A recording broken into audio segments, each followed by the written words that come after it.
forward now to your questions at this press conference. This morning we have with us the incoming chair of the IMFC, Magdalena Andersson, whom, as you know, is the Finance Minister of Sweden. Warm welcome to Magdalena. This is her first press conference in her new capacity. And we also have with us the Managing Director of the IMF, Kristalina Georgieva. I'm going to ask Magdalena, as chair, to begin the press conference this morning with a few remarks, followed briefly by Kristalina, and then we'll turn to your questions online. Magdalena, over to you. Thank you very much, and hello everyone, and thank you for joining us. As you know, this is my first IMFC meeting as chair, and I'm grateful to the membership for having putting their trust in me. And let me also thank the IMF Managing Director, Kristalina Georgieva, and the IMF staff for helping us organize very substantial and productive discussions for the IMFC. Kristalina is a tremendous leader, and the diligent efforts of the IMF over the past year in the constant context of the pandemic has been exceptional. And these are unprecedented and historic times, and the IMFC praised the IMF's rapid response through substantial emergency financing, but also important policy support. You will see from the communiqué that the IMFC session reflects a strong and enhanced commitment to multilateral cooperation and to address common problems together. And this is essential to help return the global economy to sounder footing. And the IMFC's discussions reflected broad consensus among the IMF's membership to work together to do whatever it takes to end the pandemic and secure a strong, inclusive, and environmentally sustainable recovery. I will briefly summarize some of the key points from the IMFC communiqué, and I think you have it so you can also read it by yourself, and we will then open the floor for questions. The IMFC stressed the importance of accelerating the production and affordable distribution of vaccines to all across the globe, and prioritizing health spending and also assistance for the most vulnerable is essential to global economic recovery. And this requires a strong international cooperation. While the global economy is recovering faster than expected when we last met 6 months ago for the annual meetings, the outlook is still clouded by high uncertainty and uneven economic activity within and across countries, but also climate-related challenges. And from a macroeconomic policy standpoint, we agreed to calibrate our policies and strengthen our concerted action to secure a durable exit from this crisis. For the most vulnerable countries, the IMFC expressed support for comprehensive action to meet their critical financing needs. Most prominently, the IMFC called on the IMF to make a comprehensive proposal of a new $650 billion allocation of special drawing rights, while enhancing both transparency and accountability in reporting the use of these SDR. It also asked IMF to continue in parallel to explore ways for the voluntary post-allocations of SDRs from members who don't need them to other members who need support in their recovery efforts. This will be a very important deliverable, not at least for the most vulnerable countries. We agreed as well to continue to work to strengthen debt transparency practices and other steps that ultimately will support the goals and efforts to maintain debt sustainability. We welcome, for example, the extension of the G20's DSSI and the ongoing work on the common framework.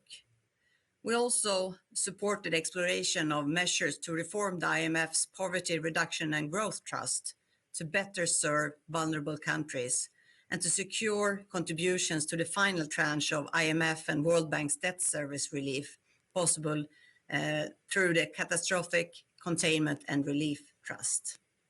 And these are important messages. Overall, the message today from the IMFC is that all vulnerable countries exposed in the pandemic and its economic fallout deserve particular attention. And the broad membership of the IMF is promoting comprehensive action to help them meet their critical financing and health needs.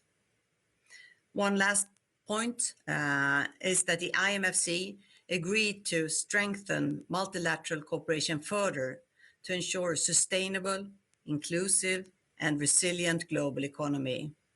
And we also expressed our support of the IMF in stepping up its work to help members identify and manage macro-critical implications of climate change and other areas such as digitalization, inequality, and fragility. I will now hand over to Kristalina to hear if you have something to add before we open up the floor for questions. Please, Kristalina. Thank you very much, Magdalena. I'm very grateful to you for taking on the responsibility to be an IMFC chair at this critical time for the membership, and to wish you all the very best. You did a fabulous job today, keeping us focused. This stewardship is what we would need for the years ahead. As everybody can see from the communiqué, we recognize that the global economy is on a firmer footing, but we continue to face many challenges, many of which can only be met through stronger international cooperation. I am very encouraged by our meeting. The IMFC support for multilateral approaches to strengthen the global economy and for the fund's agenda going forward. This includes our continued crisis response, the forthcoming proposal for a new allocation of special drawing rights, and work on the macro-critical aspects of climate change and digitalization. Let me add a word on the proposed 650 billion SDR allocation. A number of members in the discussion called it historic, and it is. This is the largest boost of reserves that our membership is giving us a mandate to follow on. It would provide substantial liquidity boost to all our members, especially the most vulnerable. We will step up transparency, and it is for the sake of good governance for everybody. And the innovation that we are pursuing is for some of our better off members to be able to allocate their SDRs for the common purpose of bringing the more vulnerable members to a sounder position. We need a recovery that works for all. This is a critical step, and I hope in the next months you would hear from us an update on how we are bringing to fruition the mandate we have been given. Crucial year for the IMF member countries.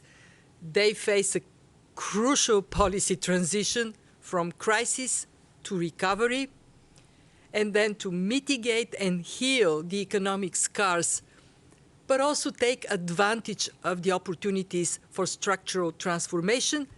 We want to make sure everybody has a fair shot to a better life.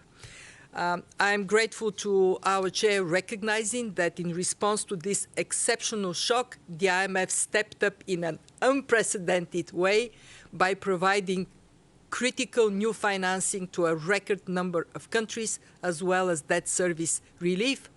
And as the countries move forward, we will ensure that our lending tools and policy advice offer the best possible support to help them navigate this difficult road ahead. And we count on our chair to steer our work so we do bring forward a more prosperous, green, and inclusive opportunity for everybody in the global economy. Thank you. Well, thank you very much, Kristalina. Thank you, Magdalena. Let us turn to your questions for both the chair and the managing director. And I want to begin with Reuters. David, we had Andrea yesterday. We have you today. Good to see you. Come on in, David. Hi, thanks, Jerry. Thanks to the chair and the MD. So I have a question for both of you. I'd like to sort of look a little bit ahead to quotas. What we didn't get from the U.S. Treasury Secretary Janet Yellen was a view on sort of how she's viewing an expansion of quotas. As you know, the previous administration had opposed this. So what is the outlook for doing new quota? I mean, obviously you have a bit of time, but how important is it to expand those quota resources and give a bigger say to the developing economies? And do you have any indication from the U.S. side whether it's more open to that now? Kristalina, please. Okay, I will, and then Magdalena will follow. What we have experienced in the discussion today is a very clear commitment of the membership, everybody, to multilateral approach to the problems that can only be solved through collaborative action, through multilateral action. There has been a clear indication by many that the 16th quarter review is important for the representation of members, for the inclusiveness of the fund, for the legitimacy of the fund. And we heard that call in these meetings. We are just at the beginning of work for the 16th quarter review. And all I can say today is that all members are engaged. We have until December 23 to complete this work. What I took from the meeting are two messages. One, strong support for the IMF at the center of the global financial safety net. And two, clear willingness of all members to see us resourced adequately to do our job. So we will keep you briefed with every meeting to come. There would be more to say on this specific question on quotas. But reading the atmosphere in the room, I am encouraged that we will be able to come to a resolution. It is not going to be easy. Anybody who knows these matters of shareholding are aware of the complexity. However, the SDRs are such a clear signal of willingness to come together for the benefit of all. Thank you, Kristalina. Magdalena, would you like to comment, please? Yes, please. From my perspective, of course, this will be one of the big questions during my tenure as chair of the IMFC, and I expect to spend many hours discussing this with all the members during the coming years. And at the meeting today, I must say I'm a bit surprised that there's a lot of engagement in this issue at this early stage of the process. And that's something I see as a very good sign. And particularly, I feel that there is a commitment to make sure that IMF is a well-funded institution to be able to take their important role as in the center of the global financial safety net. So I really look forward to discussing this. No question, this is a complex issue. It's gonna be many hours of discussions, but at the same time, I know that in the World Bank we were able to make a quota reform, so it isn't impossible. If I may, I would add to this. My fortunes in life are many. I have been blessed. One of my fortunes is to work twice on this issue of shareholder reform at the World Bank. So I have the stamina. We finished where we should, and I have the stamina, working with Magdalena, it would get done. Thank you. Let me go to Agence France Presse. I see Delphine on WebEx. Delphine, are you able to join us with your question? Yes, I am here. Can you hear me properly? Loud and clear. Please go ahead, Delphine. Thank you. Thank you for taking my question. This is a question for Kristalina Georgieva. First of all, do you think the next meeting will be held in person in October? And second question is related to one of my colleagues, Andrea wrote about an initiative that the World Bank and the IMF are planning to launch a platform to advise poor countries on funding climate. Could you comment on that? And how could the institutions encourage concretely the poor countries to invest in green projects? We know they are in a financing trouble, so how can you help them to take the transition towards the green growth and inclusive growth? Thank you very much for these two questions. First question, whether the meetings will be in person in October. Our baseline scenario is that they will be. If you project vaccinations, that would give us a chance to bring the membership together. Whether they would be the same size as they used to be, I am not confident we are going to get there, but our projections, our planning is for annual meetings in person. Of course, with the caveat, we are dependent on the developments of the pandemic. If anybody was to tell me on March 13th, when we took the fund to work remotely, that we will be today still working remotely, at that time I would have not believed it. So please bear with me. I'm not going to be definitive in answering your question. I can only tell you that these are our plans to return to in-person meetings in October.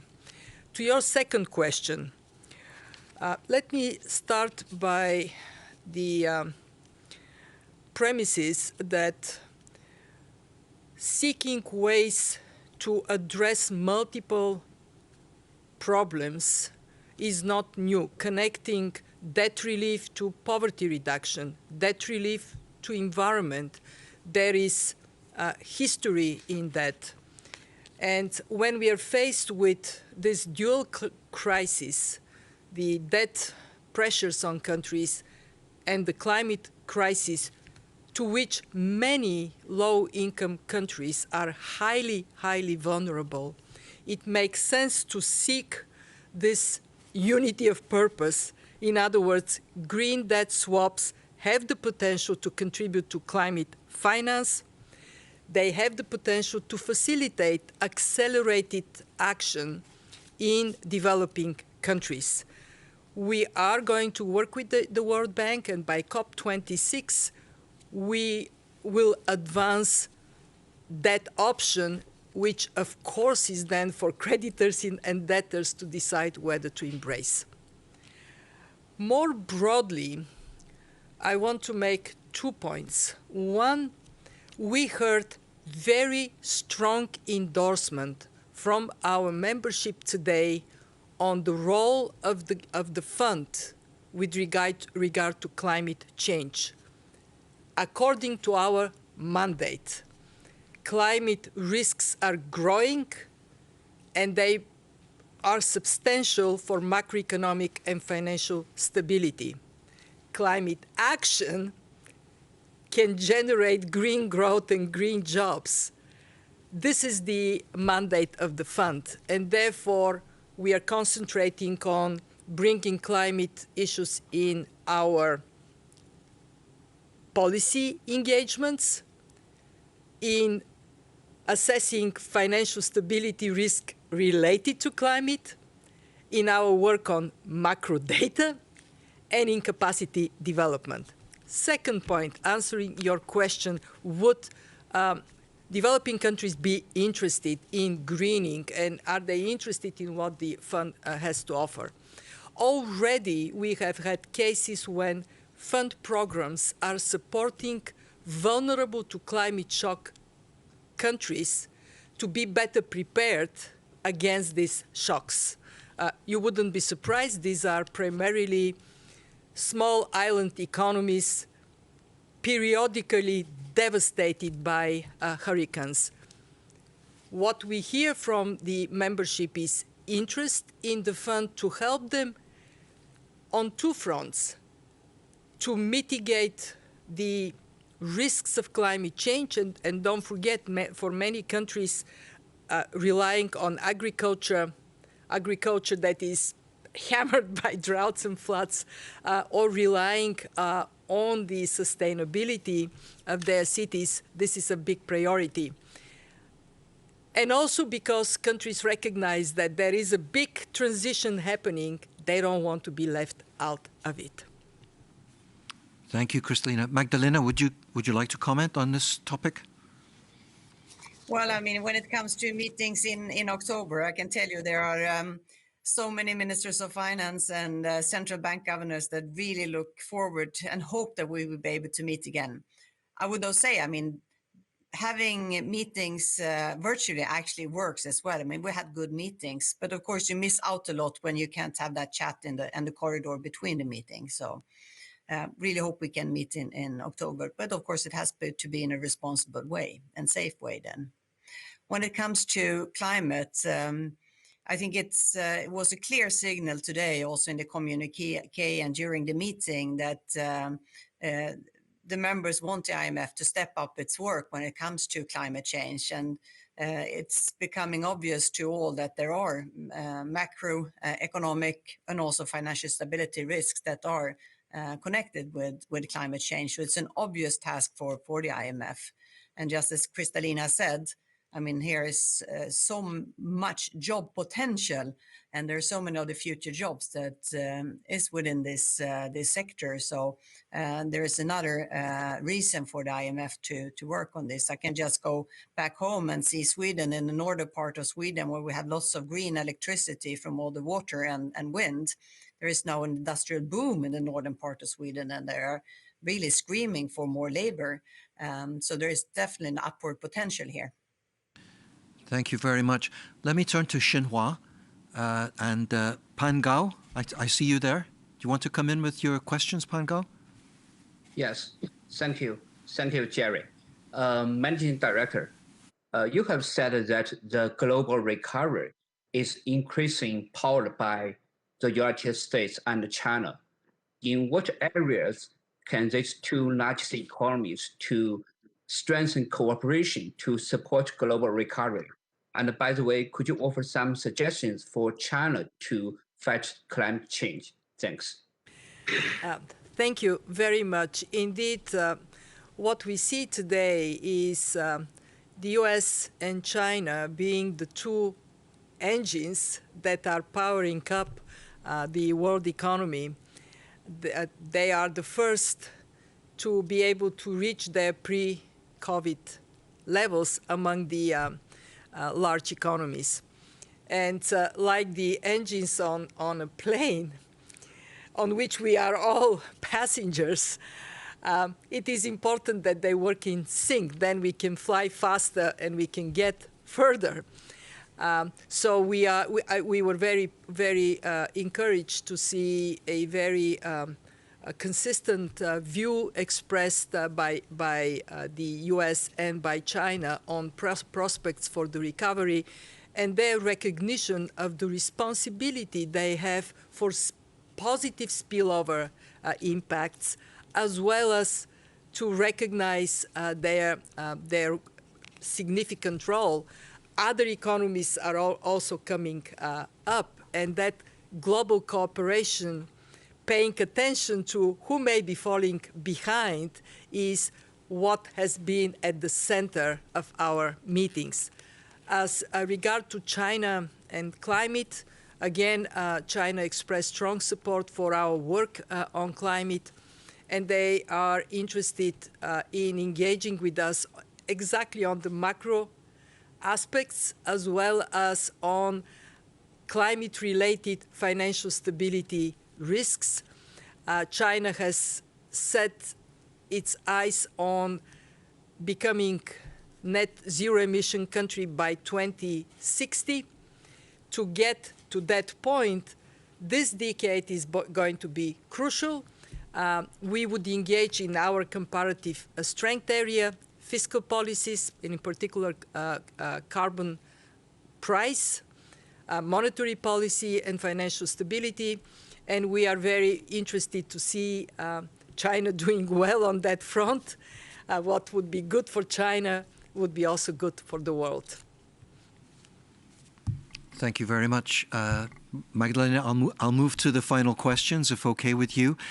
We'll try and squeeze in two more. I'm seeing one online from El Financiero, from Leticia Hernandez, asking what was the IMFC's view on support for middle-income economies. She said like Mexico, but the question is really about support for middle-income economies. And then I want to go on WebEx with Andrea Hidalgo. Can you come in? Yes, I'm here. Thank you very much for taking my question. Yeah. So for economies such as emerging economies such as Costa Rica, whose main trading partners are countries such as the United States and Central America's region, how does the divergence recovery of this economy will affect the emerging markets, mainly in terms of access to the economic resources and reactivation of the domestic demand? So that will be my question. So I think both questions are on Yep. emerging markets, Yep. middle-income countries. Thank you, Kristalina. You want me to start? Yes, please.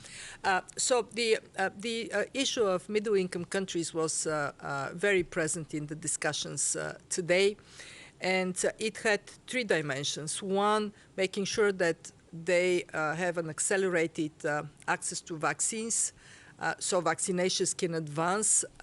Second, the importance of recognizing that some of the Comments. Hi, I'm Nejma Sheikh. As each event plays, my colleagues and I will be answering your questions. Small island states came up, those that are tourism dependent, understandably in a very difficult place, but also more broadly countries that are experiencing more social tensions because of the relatively high share in many of them of people close to the poverty line. When things go bad, poverty increases. What countries, and the third issue that came in this discussion was middle-income countries that may be under a higher level of debt. What we all agreed is that the special drawing rights are a very important support element for all members, including middle-income countries and low-income countries. And quite a number of speakers from this group very strongly endorsed the new allocation of special drawing rights because it lifts up their reserve positions at this still very difficult time. When it comes down to spillover effects, clearly for everybody that is close to the United States, strong growth projections for the U.S. economy is good news. We actually are projecting for the U.S. 6.4%, higher than the average for the world for 2021. And that is going to generate demand for goods and services for globally, but especially for the closer neighborhood. And I think the recognition of this came in the meeting, but also what came in the meeting was the potential unintended consequence of a booming American economy in terms of possibly a faster return to normalization of monetary policy. What we heard very clearly is that the Fed is committed to take into account this potential impact, to communicate well in advance and clearly, and I know you have heard that same message from Chair Powell on a number of occasions. Thank you very much.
World Bank Live is also where you'll find our experts, poised to answer your questions in the live chat.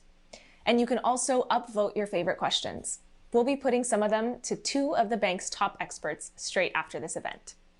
And don't forget, you can always share your comments at any time using the hashtag #GreenRecoveryWBG.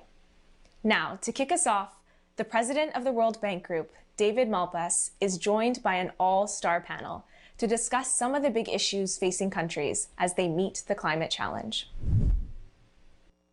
Welcome everybody to our discussion. It's a pleasure to be here today with Secretary John Kerry, Her Excellency Shri Mulyani Indrawati, and Shemara Wikramanayake to talk about one of the most defining issues of our time, climate change.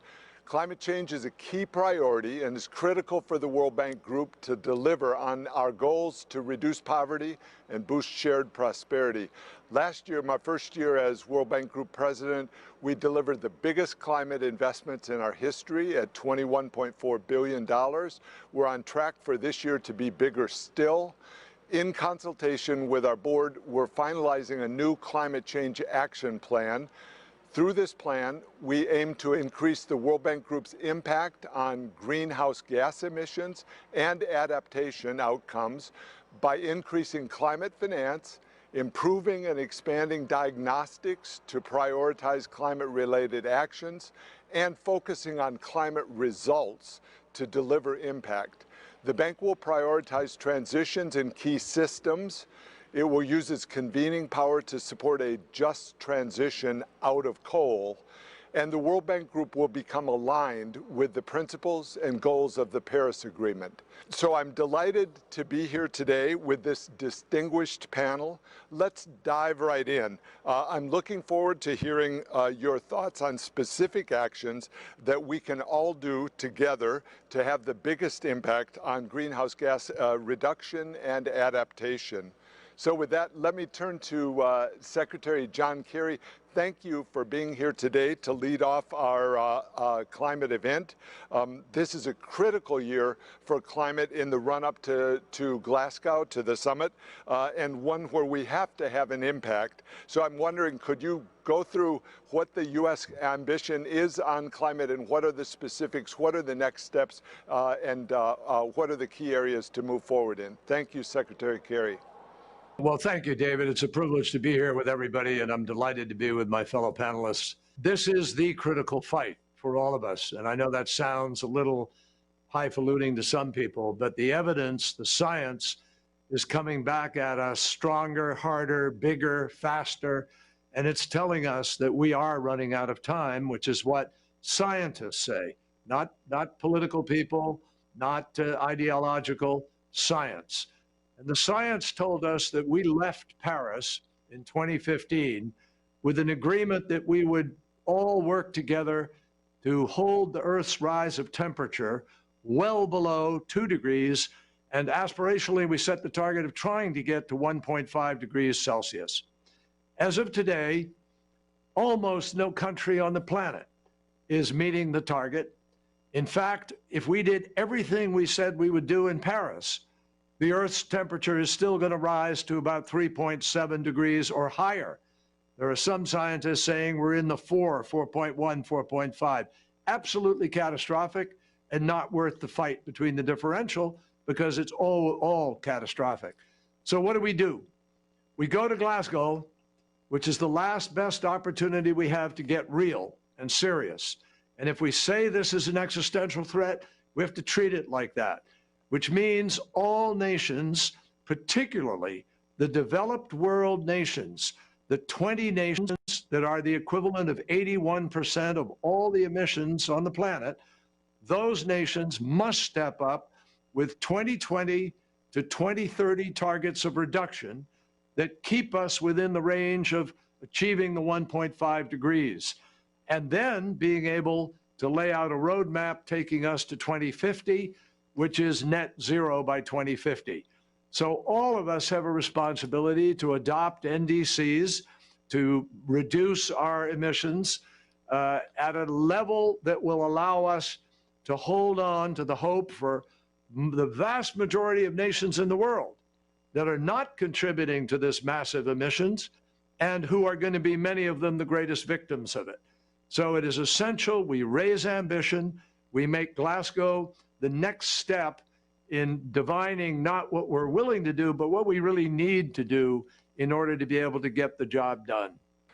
Thank you. Sri Mulyani, tell us about Indonesia. What are the highest priorities on climate for Indonesia, and how can those be achieved? Well, thank you very much, David. It's good to see you all today. I think when we discuss about the climate, definitely we have a starting point, that is the Paris Agreement. And that means that the country who announced a national determined commitment in reducing the CO2, I think we are all agree, especially for many countries, that there will be a cooperation at the global level. Each country have their own commitment. For Indonesia, we reduced by 29% by our own effort and resources, and 42% if it is supported by the global effort, especially by advanced countries. Now we have this COVID, which is definitely affecting significantly, David, because first, even if we are going to try to invest on the infrastructure, which tilt the balance in this case toward more or less carbon emission, there will be quite a constraint. First, we are now fighting to stimulate the demand. And sometimes when stimulating the demand, whether this is on a consumption, investment, there is a trade-off on the CO emission. We cannot definitely transform it immediately because there will require more resources, in which many countries, which is now facing with this COVID, they are now facing with the fiscal constraint. So there is really a huge priority, and COVID is really taking huge resources. I really, as a finance minister, I really can testify that this is really take a huge resource. Not only just a huge resource, but also the level of uncertainty. We really don't know when this is going to end, so there will always like a dynamic between priority. So at least we have 2 years gone because of this COVID, and also resources which is shift into this fighting against COVID and the implication on social and economy. Now back to this climate change. I think for a country, they really have to then deliver what they should deliver according to the agreement. Of course, as I said earlier, the NDC is a starting point, but as Secretary Kerry mentioned earlier, this is not going to be enough. But even on this NDC, I think what I can observe as a finance minister, David, is first how you are going to like do the transition or design the transition from the business as usual into a significantly reduce the CO2 emission for a country, and how we are going to design the recovery of the economy while we at the same time strengthening this commitment on a climate change agreement. And this is one what we discussed. First, on the energy. When we have this COVID, David, the demand for energy declined significantly because energy, business, industry, the only one which is picking up is household because everybody like work from home. But this is really a reduction on the demand for energy. Now, for a country like Indonesia, who's already built quite an excess capacity, and especially also built some of it is from coal, that means that if you are going to build a renewable, you really have to invest the new renewable and retire the existing one while the demand is so weak. So this is really like triple hit for all of us. Not to mention that if you try to tilt this using market mechanism, then whether this is going to then backfire to your need to recover the economy, especially on the demand side. So these are all really policy choices, but also the policy consequence that really need to be like look in a very detailed discussion. I've already mentioned Secretary Kerry also. Many of the power purchase agreement is a long-term power purchase agreement. And that means you cannot just like shut it down immediately. There will be legal consequences. And that's why this is something that we really need to open it very detailed when we want to commit on this global effort.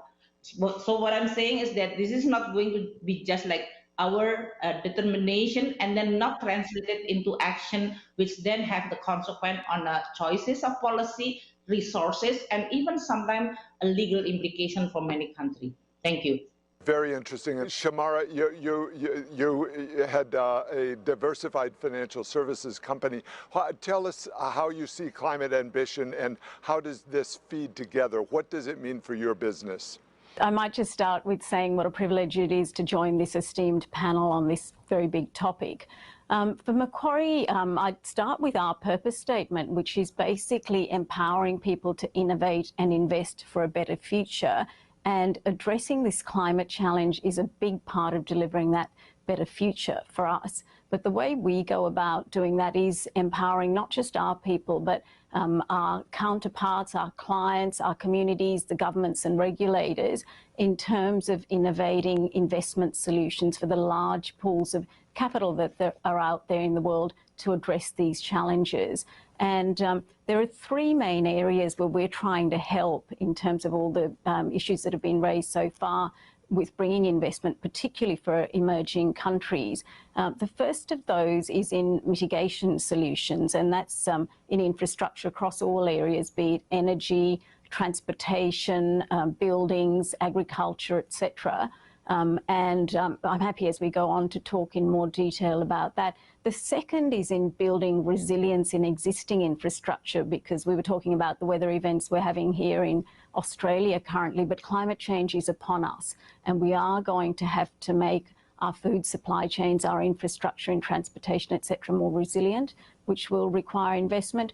And the third thing then is in terms of helping our clients and also the communities we work in terms of that transition where they're in high emission industries, to do that in a considered way so that, we thread the needle in terms of the economic issues that were being discussed, the impacts on jobs, blackout risks, power price surge risks, while we do this transition to addressing the climate challenges. And that's going to require balancing and considered gradual transition.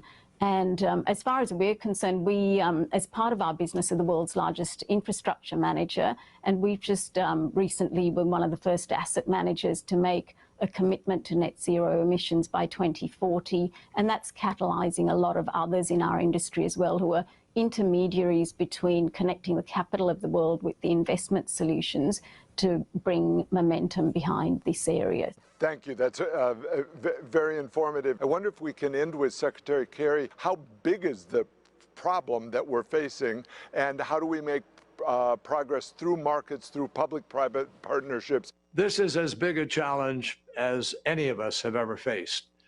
But we're looking at the opportunity to take part in the largest market the world has ever known.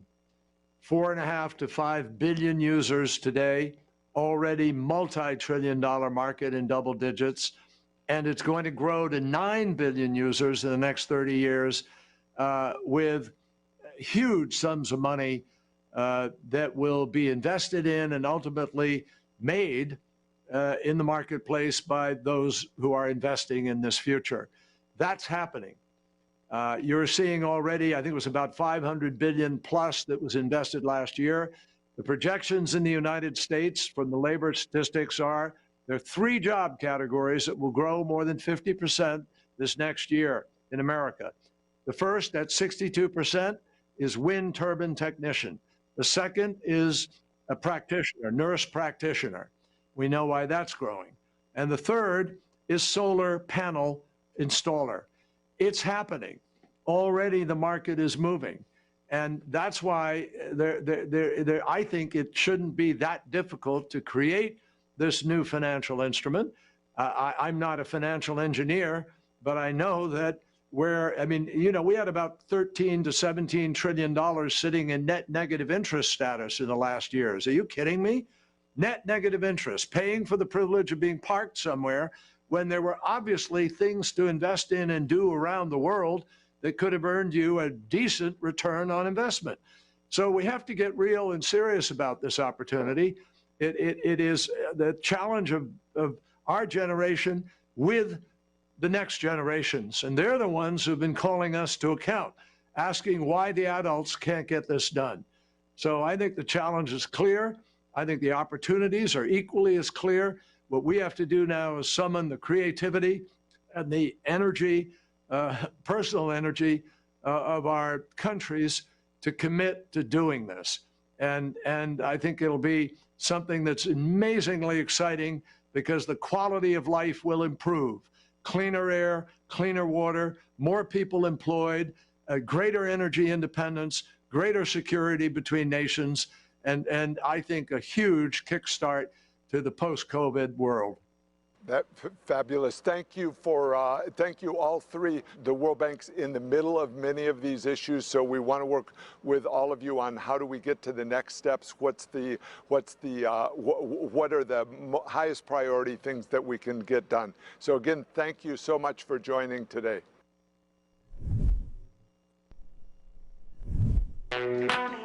Hola, I'm Samir in Suva, Fiji, and you're watching the World Bank Group and IMF Spring Meetings.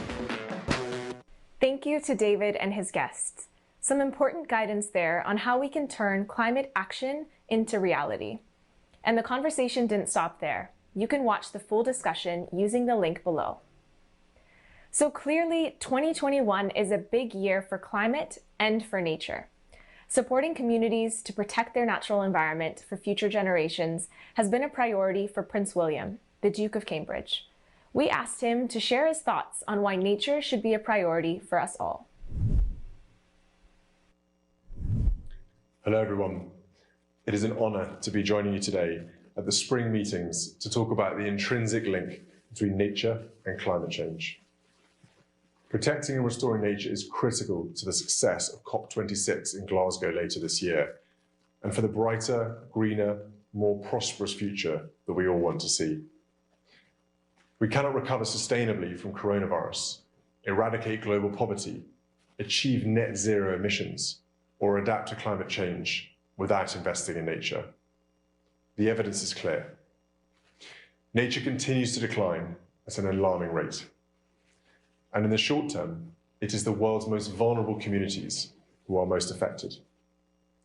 1 billion people depend on declining fish stocks as their main source of protein. And the livelihoods of another 1 billion people depend on the forests that we are cutting down. Helping those people should be reason enough to act. But the fact is, we all depend on the natural resources that we are depleting. And yet nature is also part of the solution. That's why finding ways to both protect and restore nature and fix our climate are integral to the Earthshot Prize that I launched last year. We must invest in nature through reforestation, sustainable agriculture, and supporting healthy oceans. because doing so is one of the most cost-effective and impactful ways of tackling climate change. It removes carbon from the atmosphere, helps build more resilient communities, tackles biodiversity loss, and protects people's livelihoods. This is crucial if our children and grandchildren are to live sustainably on our precious planet. Yet investing in nature remains a small part of global efforts and accounts for a fraction of the money that is spent on the fight against climate change. All of you here at the World Bank and across each of the multilateral development banks have a crucial part to play. By supporting a green, inclusive, and resilient recovery from the pandemic. By valuing nature and putting it at the heart of your work. And by increasing investment in a future where the natural world can thrive. COP26 is a vital step on the path to putting nature center stage in our fight against climate change.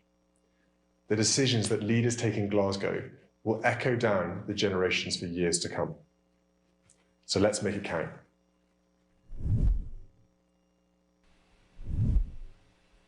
A huge thank you to Prince William for sending us that special message.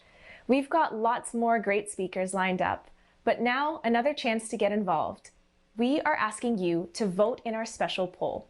You've just been hearing about some of the ideas for a sustainable recovery. So, by 2050, do you think green, resilient, and inclusive development will have been A, achieved, B, underway but not complete, or C, still a distant goal? So the question is, by 2050, do you think green, resilient, and inclusive development will have been A, achieved, B, underway but not complete, or C, still a distant goal? You can cast your vote at live.worldbank.org, and we'll be revealing the results of the poll at the end of this program, live from the World Bank Group's headquarters in Washington, D.C. So what does a green, resilient, and inclusive future look like? The key economic systems of energy, cities and transport, and of food and land use hold the key to limiting the worst impacts of climate change. These are the sectors where countries can reduce emissions enough to limit the worst impacts of climate change. And they are the sectors where we need to see the most meaningful and rapid changes. What could these transformations mean? Take a look. Imagine a world where sustainably managed farms provide nourishing produce and are home to healthy animals. Where every village and town is powered by clean energy. Where clean, green cities have safe, affordable, and non-polluting transit systems. Thankfully, such a world isn't far away. In most countries, solar and onshore wind are now the cheapest ways of generating new electricity. Climate-smart farming is breathing life back into degraded lands. Electric mobility is getting people moving. But we need to go further to tackle the climate emergency. And post-pandemic, there is a unique opportunity to put people at the heart of a green transition. In food and land use, cities and urban infrastructure, transport, energy, and manufacturing. This will enable us to build lower carbon systems for electricity and transport, improve the way we heat and cool buildings, and reduce our carbon footprint, bringing balance to ecosystems and restoring nature. Green transitions can also unlock opportunities for sustainable growth, creating millions of new jobs and building a vibrant economy for the 21st century. So we're raising our ambition and setting new targets. 35% of World Bank Group financing will be used to help countries address climate change. And we're working to become fully aligned with the principles and goals of the Paris Agreement, putting people at the center. Together, we can create a future that is green, resilient, and inclusive for all.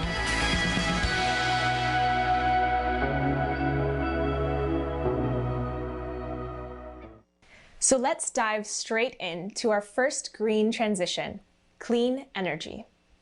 Energy is essential for development, but today nearly 800 million people live without electricity, and hundreds of millions more live with insufficient or unreliable access to it. Nearly 3 billion people cook or heat their homes with polluting fuels which harm our health. Energy accounts for around 3/4 of gross global greenhouse gas emissions, so we have to get this transition right. To paint a picture of the global energy landscape, we asked Raj Shah, the CEO of the Rockefeller Foundation, to share his thoughts on how to secure affordable, reliable, sustainable, and modern energy services for all. Greetings. We are in the middle of an incredible pandemic, a pandemic that's caused a tremendous amount of death and huge consequences for poverty, hunger, disease, and gender equality. This unwinding of decades of progress undermines the work that the World Bank, the IFC, and so many others have done to make sure that people are moving out of poverty. Together, we now need to rededicate ourselves to make sure that the recovery from this pandemic is in fact inclusive of everyone. And together we can. The Rockefeller Foundation will do our part. We are committing $1 billion to support energy transitions and bring new renewable electrification technologies to everyone who needs it. Advances in technologies, batteries, solar, artificial intelligence, now make it possible to end energy poverty within the next decade. This will allow 1 billion people to be part of an inclusive and just recovery. I'm excited we're doing this work together with the World Bank and the IFC, and together with so many other partners, public and private, around the world. And I am optimistic that by working together, this recovery will be a chance to realize our highest ambitions for justice and equity and inclusion. Thank you. Great insights from Raj Shah. Keeping that vision in mind, let's take a look at how the World Bank Group is supporting countries with the energy transition.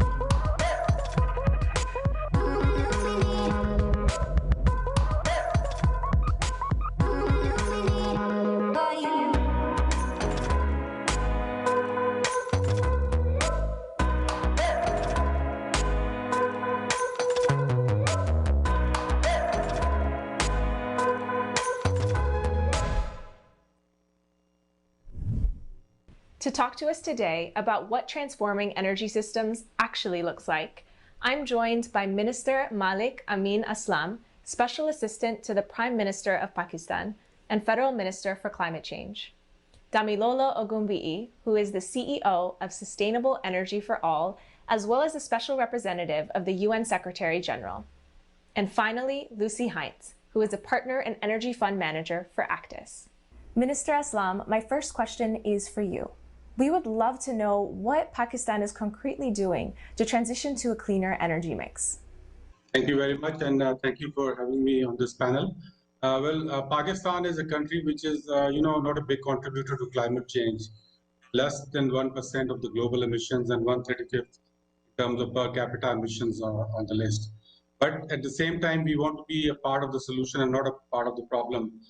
So what we've done is that we've drastically shifted our direction of the energy production since we came into government. Pakistan had been put onto a pathway of coal-based development, and especially based on imported coal. So when our government came in, we drastically made a change, and we announced a long-term target of shifting 60% of our energy onto clean energy, which is renewable energy, which includes hydro, solar, and wind power by 2030. And in line with that commitment, we were not just talking, but we were also walking the talk. So we shelved 2 projects with 2,600 megawatts of imported coal, which were set to go towards financial closure. We shelved those projects, and we shifted and changed them to hydro projects, 3,700 megawatts of hydro projects. At the same time, we're also moving towards a transition in our transport sector, which is the other big contributor to greenhouse gas emissions in Pakistan. And we've set in motion a policy framework as well as a target to move towards electric vehicles at 30% electric vehicles by 2030. So with these two arms, we are moving in a transition towards a clean energy future for Pakistan, which is definitely going to be very important as we go forward. And it is going to contribute to the global climate mitigation effort and also, take out the greenhouse gases from the atmosphere. And this, as I said, is not just talk. We have shown commitment on the ground to move towards this. Now, the only one big problem we have with this whole transition is that we are already locked into some coal projects which are for a 30-year gestation period. It is not possible to unlock out of those projects without getting proper financial assistance from the global network. And we're looking for the financial instrument which can help us to do that. As I said, we have put our own commitment on the table. We have shown results, but we do need help financially to unlock ourselves from the long transition coal projects which are already there in Pakistan, which was signed in the previous government. Thank you. Thank you for sharing those bold commitments. Let me go next to Damilola Ogunbiyi, the CEO and Special Representative of the UN Secretary General for Sustainable Energy for All. You've announced 2021 the Year of Energy Action. Under existing policies, 620 million people will still be without access in 2030. And we're unfortunately already seeing that the pandemic is reversing some of the progress made over the past decade. We'd love to know, what are the concrete priority actions for governments in this year? Thank you for the question and thank you for having me. I think it's important to first put this in context. Currently, there are about 789 million people that don't have access to electricity at all, and about 2.8 billion that have no access to clean cooking. So that is the populations of Africa, Europe, and China combined. So that's how big the problem is. In terms of governments, yes, governments should focus on policies that enable renewable and sustainable energies and also focus on ease of doing business and regulation. But one of the key factors is what the Minister from Pakistan said. All of this cannot happen without funding. And the amount of funding that's going into the energy access and the universal access conversation is barely 20% of what is needed year on year to achieve 2030. And that is why we're calling this the Year of Energy. This is the year that we need new commitments, a kind of global voice coming together. We all see that, globally when we come together, just the amazing work we could do. And the COVID vaccine is a perfect example. We literally have to have a COVID vaccine response to help a lot of developing countries, because it's not that they don't want to transition or they don't want to do the right thing. It's the fact that if you do need to transition, there is a lot of funding that's needed, and energy access has to be part of the energy transition story. So for the first time in 40 years, the UN this September at the UN General Assembly is having a high-level dialogue on energy, which Pakistan is actually part of that, and Lucy has also kindly agreed to be part of what we're doing. And the point is to raise ambition and become global champions for sustainable energy, but also put climate and people together. We have to have a pathway that we make sure developing countries do industrialize, they do digitalize, and they do that in a clean way. And that is what we want to do moving forward. And that's why this year in particular is so critical. I love that bold call of action. And we know that the private sector will play an increasingly bigger role in climate change and sustainability. So my next question is for Lucy Heinz. Lucy, companies and investors operating in emerging markets face quite specific challenges. How can these be addressed so that we can really open opportunities to finance renewable energy growth? Thank you, and thank you also for having me on this panel. Actis has built over 25 projects in Africa over the last 20 years and over 80 renewable energy projects globally. We have invested in distribution companies and storage companies, and we're operating 1.4 gigawatts of wind and solar across 11 projects in Africa. As you say, the pandemic has not only highlighted inequalities in terms of energy access, but also connectivity. And of course, it has severely impacted the fiscal positions and growth trajectory of governments. The good news is that the private sector has the appetite to invest and to contribute, and actually all the tools for that energy transition investment are available. And I'd like to just make 3 suggestions as to things that are really important. One of which is a clear transition pathway in terms of technologies that focuses on the whole value chain and not just wind and solar generation. A question you might ask is, what is the role of gas as countries transition from coal, as the Minister has described, or no energy, to affordable universal energy as quickly as possible? Another question, what investment is required in transmission, in the grid, in storage, in distribution, so that that clean energy can reach people, as Damilola has highlighted? And also, what are the thoughtful decarbonisation pathways that are Paris aligned and can create those right enabling frameworks for investment in the transition economy? A second point, clear regulatory frameworks are really important. And as Damilola says, a programmatic approach to access. And the examples that you see in Brazil, South Africa and India already evidence that frameworks and procurement at scale can really deliver and drive investment and lower tariffs and project delivery, not just for utility scale, but also in mini grids as well. Thank you. Thank you. So you, in your second point, you mentioned, about Paris alignment. So I want to stay with you and ask you to share what role companies and investors can play in supporting countries to meet their Paris Agreement commitments ahead of COP26, and how can they support the global energy transition? So again, 3 suggestions here. I think one important point is that we really focus as investors on that energy transition pathway and that decarbonisation. Not just in terms of mitigation, but also in terms of adaptation and resilience. It's important that we're thoughtful about net zero.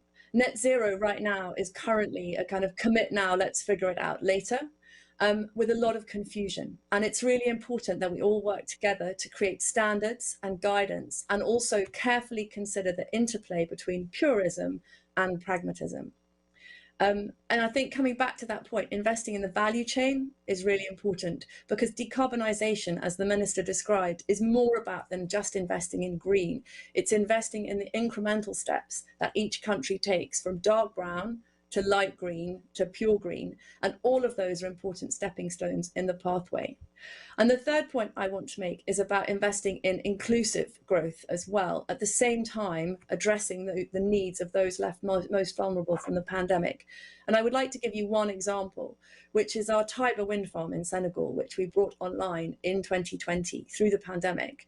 And we used the packing cases from the wind turbines, working with the suppliers and contractors. And we made those into desks for the local school so that the kids could actually come to school and socially distance. And that, I think, is an example that hopefully you can take home with you in terms of what inclusive growth can look like. Thank you. I love that. Thank you so much for sharing that, element of creativity that comes into innovation and what we need to do next. I'd like to come back to the national level. So Minister Aslam, given the backdrop of COP26 and greater ambition in this year, can you tell us what other initiatives Pakistan is taking to tackle the climate crisis?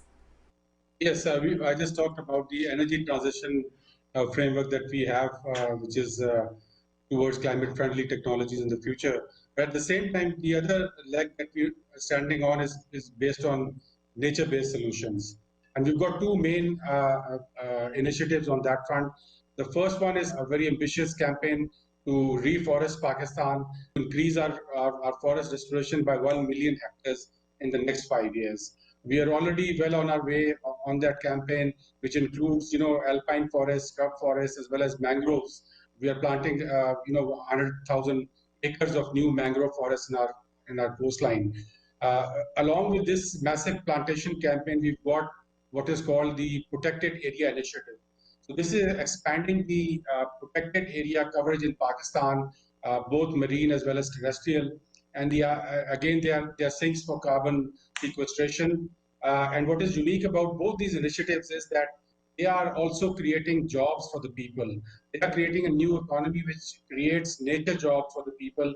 And they were part of the green stimulus that we pushed forward during the COVID era, which was based on nature protection and as well as creation of green jobs. So what Lucy said about inclusive growth, this is exactly the pathway that we are focusing on, so that if, people become stakeholders in a clean, climate-friendly future, which is based on clean energy as well as nature-based solutions. Thank you so much. And last, I want to go back to Damilola. Even as we have COP26 on the horizon, we also have the pandemic continuing to wreak havoc on people and economies.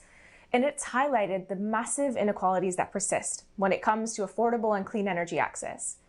So how can the global community support countries that are most in need to ensure that no one is actually left behind? I think one of the things that Lucy touched on and the minister is very important. What does the energy transition actually look like for developing countries?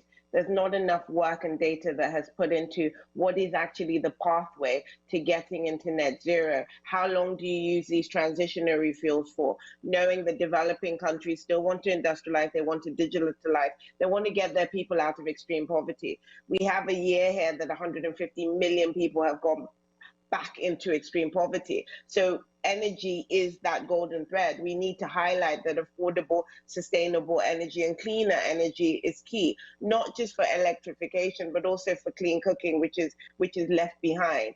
So for me, on the road to COP, what we should be thinking and what I've heard here is, how do you fund these projects? How do you make sure in the energy transition plans of these countries, you actually have the policies they need to put in place?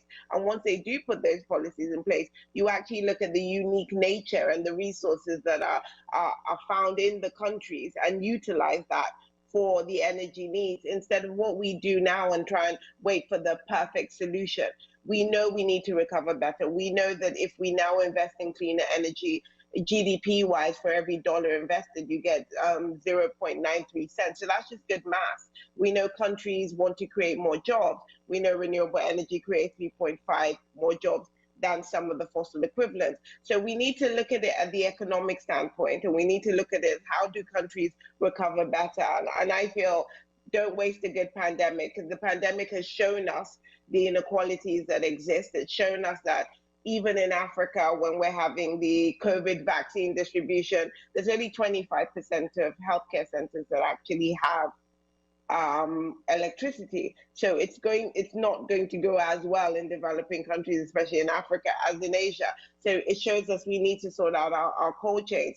But this is something that, done at scale, can be commercially viable and can change the landscape of how we deliver energy to the developing countries. And that's what I'm really excited about, how technology, finance, data and policies is going to allow us to actually achieve Sustainable Development Goal 7. Thank you so much to all of our panelists for sharing your thoughts on the energy transition. Bonjour, I'm Sarah Wildy in Norda, Switzerland, and you're watching the World Bank Group IMF Spring Meetings. A reminder that our experts are answering your questions in English, Arabic, Spanish, and French right now on our live chat at live.worldbank.org. That's also where you can dive deeper into some of these issues. We've put together a list of reports, blogs, and briefs so you can learn more about the topics we're discussing today.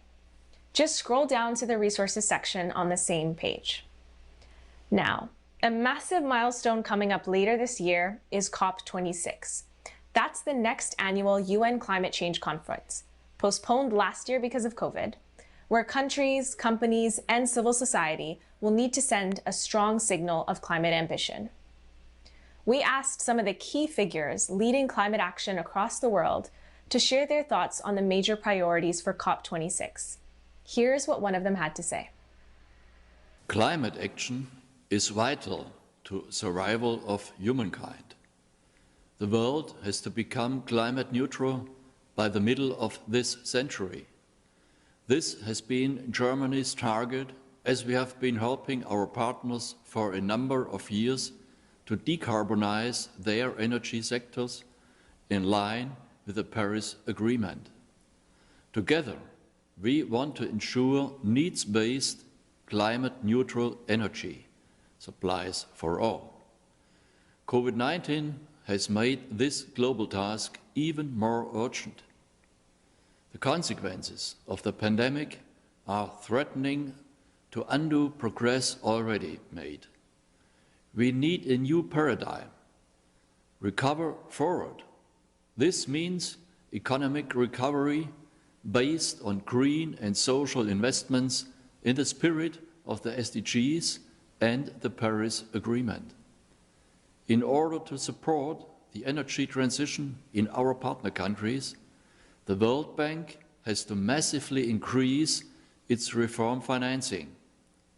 In response, Germany will be ready to further intensify its cooperation with the World Bank under the Green Recovery Initiative and on the ground.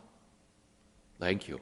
Both decarbonization and adaptation are a major concern for cities. Home to over 4 billion people, cities are going to play a decisive role in how communities and countries tackle climate change. Transforming urban systems involves a range of actions, from developing better transport systems to addressing inequalities around access to land, housing, and services, and to improving resilience. We asked Yvonne Aki-Sawyer, the mayor of Freetown, the capital of Sierra Leone, to share her vision for an inclusive, healthy, resilient, and sustainable city.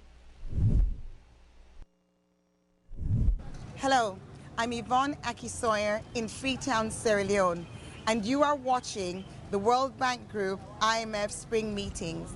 The future of cities is being shaped by climate change. We are having to adopt, we're having to adapt, and we're having to mitigate. From the perspective of adaptation, urban planning now needs to ensure that we're protecting the most vulnerable, those who are at risk of floods and other direct effects of climate change. From the perspective of mitigation, cities can act in terms of building green infrastructure, investing in the planting of trees to increase the carbon sink. But we can also ensure that we're cutting greenhouse gas emissions by introducing clean transport solutions like the cable car. What cities do, individually and in unison, to address climate change can set the agenda for communities and for governments everywhere. The World Bank Group is working with Freetown and other cities all around the world to help build a more sustainable future. Let's take a look at some of their work.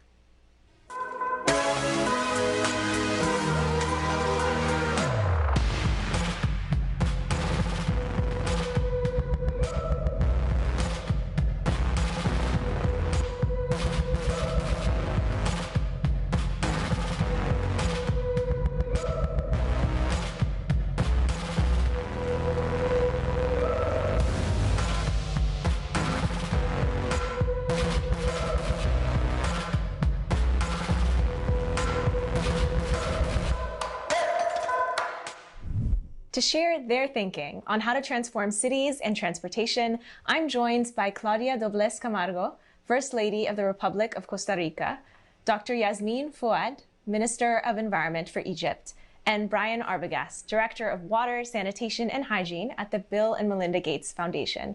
Thank you so much, everyone, for being with us. Minister Fouad, can you share us how Egypt is mainstreaming climate considerations in key sectors that are driving the country's economy? Thank you very much. It's a pleasure to be with you here on this panel with His Excellency the Minister and Her Excellency the First Lady of Costa Rica. Egypt has gone through a very lengthy process to mainstream the climate change, together with tackling the air pollution.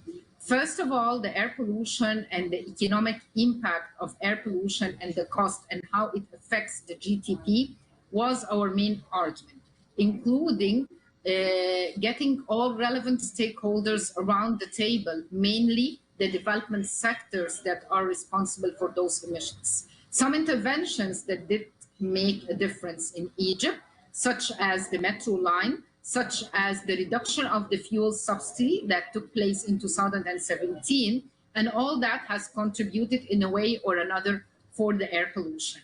For climate change, we went through a very lengthy process, starting with the institutional setup of convening the National Council for Climate Change, headed by first the Ministry of Environment, and then after Paris Work Program, it was headed mainly by the Prime Minister, including all line ministers.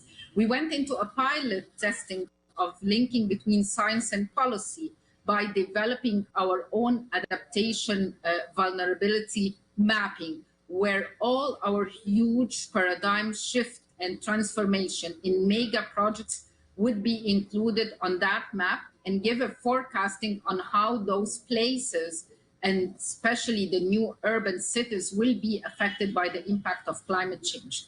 Thirdly, we worked hand in hand with other government entities to promote successful pilot projects, such as renewable energy projects in the city, and Bimban is one of them.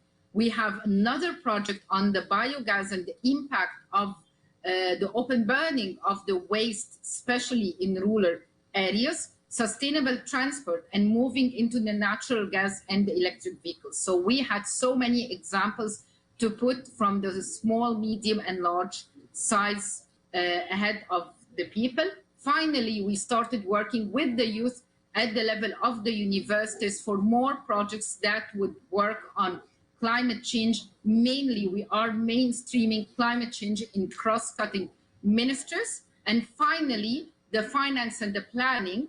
Those two ministers were most important because the Ministry of Planning, we have announced our first environmental sustainability criteria, where 50% of our projects in the next 3 years would be green projects, taking climate impact into consideration.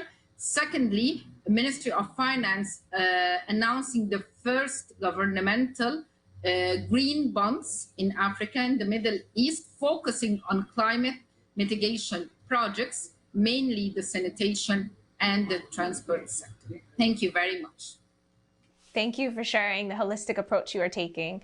And to Madam First Lady, staying on the topic of a whole of economy approach, Costa Rica plans to decarbonize its economy by 2050. How do transport and mobility factor into this plan and respond to the need to build back better after the pandemic? No, thank you for the invitation, and it's an honor to be here with my co-panelists. Well, Costa Rica launched the National Decarbonization Plan on February 2019. Actually, not only a climate action map, but it's more of a socio-economical comprehensive development route. We tackle our, we kind of say our Costa Rican DNA in terms that we as Costa Ricans are very sensitive towards nature already based on our history, but it's a very ambitious socio-economical development plan towards 2050 to have net zero emissions in Costa Rica.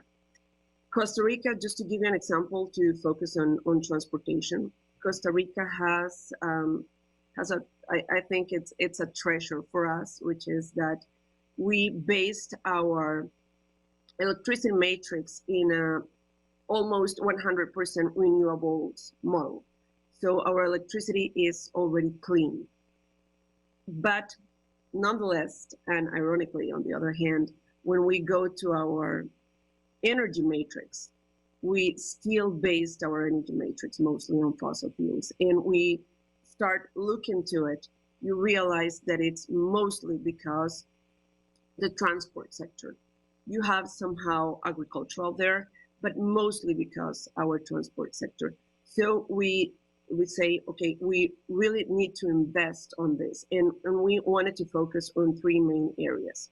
The first one was how to create integrated system of transportation that could improve the quality of life of most Costa Ricans that still relies on public transportation for their mobility. Second, how can we incorporate and how can we really also work on a multi-level with local governments to create non-motorized infrastructure to mobility? So cycling, walking, which is kind of basic, but we haven't focused on that for several decades. And how to incorporate this infrastructure, which is more democratic, which is cheaper, to the motorized infrastructure to create an intermodal system. And the third main focus that we were working in terms of transport and mobility was obviously how to shift for fossil fuel fleet to a mostly electric fleet, but basically a clean fleet based on renewables. So those were the main areas where we concentrated our efforts. And so far, I have to say that even though we have the sanitary crisis in the middle, we have done huge advances. And I think it has been very, very well received in our society. I think, again, Costa Rica already have a special sensitivity towards nature, and to tackle also the urban agenda with this was the next step. Thank you so much for sharing those stories with us and the stories of success that you're finding in Costa Rica. So let me shift the focus a bit more to adaptation and resilience in cities and transport. Brian, can you tell us a bit more about the role of water and sanitation in making cities more climate resilient and making them more sustainable? Thank you, Selena. You know, I think most people, when they think about climate change, they pretty quickly think about water. And that's because, you know, the climate shocks that are really visible include droughts and floods and big storms, severe storms. But unfortunately, people are a lot less likely to think about sanitation. I think that's too bad because investments in resilient sanitation systems can provide both a really high economic ROI, but also social ROI. You know, for example, in communities that are expecting to face increasing water shortages, the idea of building traditional networked systems of large bore sewers and sewage treatment plants, and thus committing huge amounts of electricity and water for the foreseeable future to keep them operating. You know, I worry that 10 years down the road, that might not feel like a great investment. Now, luckily, our partners, including, of course, the World Bank, are proving that non-sewered approaches to sanitation can be just as successful at delivering really high levels of service quality to households. We're focused on determining what it takes to deliver what we call citywide inclusive sanitation. And there, kind of what inclusive really focuses on is making sure that even the poorest communities in a city are reached with high quality services. So of course, some cities are going to be facing too much water. Other cities are going to be facing not enough water. And if you have too much water, that can be problematic also for sewer systems. You know, treatment plants tend to be located right next to oceans and rivers, and all the pumping stations are also located kind of at the low points in a city. So that infrastructure is particularly vulnerable to flooding, and whether the flooding comes from rising sea levels or more storm surges or higher rainfall or some combination of all three of those. And the flooding is a problem for sanitation across the board. It's also problematic for traditional latrines and septic systems. You know, when they flood out, the pathogens that are within them can contaminate the entire community. And that's what leads to a lot of disease outbreaks like cholera. So we really need innovations and new solutions that can be more resilient even in the face of flooding. So as we think about building back better after the pandemic, I'm hopeful that decision makers and city planners will really see the benefits of investing in these kinds of resilient distributed solutions. Thank you so much. And just staying on this topic of adaptation, let me ask Minister Food, can you tell us more about the Adaptation Action Coalition? Both the role that Egypt intends to play in it, as well as the role that you see the coalition playing in Africa to promote adaptation measures. Thank you very much for that question. In fact, we've started that process of adaptation coalition 2 years ago. The idea is that as long as we want to raise ambition and put more targets into materialization for mitigation, we would like to see the same for adaptation and resilience, especially related to the means of implementation and the adverse impact of climate change on very vulnerable communities that will be affected the most by the climate impact. In that regard, UK and Egypt has launched the Adaptation and Resilience Coalition, and we were really happy to see more than 120 countries, organizations, and MDBs joining that coalition, meaning more political momentum going through that process. Now we are convening our steering committee with different partners who has showed interest in joining that coalition to put more meat and bones into that process. The idea of that coalition is to accelerate the action towards more adaptive society. towards more resilient community. It is imperative also to mention that Egypt, through its leading of the Committee of the African Heads of State for Climate Change, that was 5 years ago when our president was leading the Committee for the African Head of State, has launched the Africa Adaptation Initiative. We see that as a unique opportunity of something that has been designed and shows the ownership of the African countries, where Africa was speaking with one voice. More momentum and more work needs to be done to materialize the Africa Adaptation Initiative instead of reinventing the wheel. I believe that what is needed right now most is having a global target for adaptation, working on more policy reforms and investment packages to show the added value of adaptation, especially for the private sector, because that's not clear as much as it's clear for mitigation. And thirdly, raising more awareness on what kind of local community adaptive approaches can be done. And the key word for that is to look at the ecosystem-based approach, because that does not only tackle climate change, but linking also to the very heart of the sustainability, which is the biodiversity and the land. Thank you very much. Thank you so much to all of the panelists. I've really appreciated getting to better understand the massive potential of this second transformation with you. Thank you.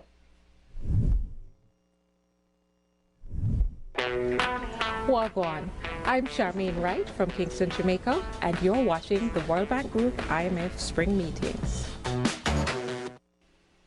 If you've just joined us, welcome. I'm Salina Abraha, and we're discussing 3 transformations that can improve the health of people and planet. A reminder that you can join the conversation at any point using the hashtag GreenRecoveryWBG. And we're also inviting you to take part in a special poll. Here it is again. By 2050, do you think green, resilient, and inclusive development will be A, achieved, B, underway but not complete, or C, still a distant goal? Please vote at World Bank Live and join Sri Sridhar for the results of that poll right after the event. She'll also be putting some of your questions to Marie Pangistu, Managing Director of Development Policy and Partnerships at the World Bank, and to the IFC's Senior Vice President of Operations, Stephanie von Friedeberg. So please keep them coming using the live chat. Our expert bloggers will also be answering those questions throughout the event and afterwards. Improving agriculture and food systems could generate better incomes and help lift many out of poverty. But farming practices today are unsustainable, contributing to high emissions and the loss of our forests, soil, water, and biodiversity. Agriculture is also deeply vulnerable to climate change. Rising temperatures or changing weather patterns are going to have huge impacts on food security. We asked Kitty van der Heijden, Director General for International Cooperation at the Ministry of Foreign Affairs from the Netherlands, how we can transform food and land use systems. Ladies and gentlemen, we're not on track to reach either the SDGs or the Paris climate goals. The world is facing cascading crises which now include COVID and a multitude of conflicts. So we're going to have to press hard the coming years for systemic changes in energy, in water management, land use and agriculture. And there's an opportunity in 2021 with a range of global summits. And then if we zoom in on food systems, let's recognize that access to sufficient, healthy and nutritious food is a right for everyone, regardless of where you live and regardless of your income level. And we've made tremendous progress in the past 50 years. But unfortunately, that's not the whole story. Agriculture also contributes to severe loss of biodiversity and soil health, and is a major contributor to greenhouse gas emissions. We still have almost 700 million people that go to bed hungry, and yet at the same time we face an unprecedented crisis of obesity. And obviously climate change and COVID are worsening these trends. And yet we have only 9 years to reach those SDGs, 9 years to achieve systemic change to make sure that food and food production become not a part of the problem, but of the solution. And in those years, we're going to have to invest more in green, resilient, and inclusive food systems with much better health outcomes. That means that we need an integrated approach, bringing together agriculture, food, nature, and climate action. And for that, we need the involvement of all stakeholders, obviously including the private sector. Now, I expect the World Bank and IFC to lead on that challenge, to join it and to take leadership with their knowledge, their financing, and their convening power. I invite the bank to use those assets to form international partnerships aimed at more systemic change. Because if they don't do it, who will? And if we don't do it now, then when? Thank you. Transforming agriculture can tackle both mitigation and adaptation. Let's take a look at how climate-smart farming can improve livelihoods.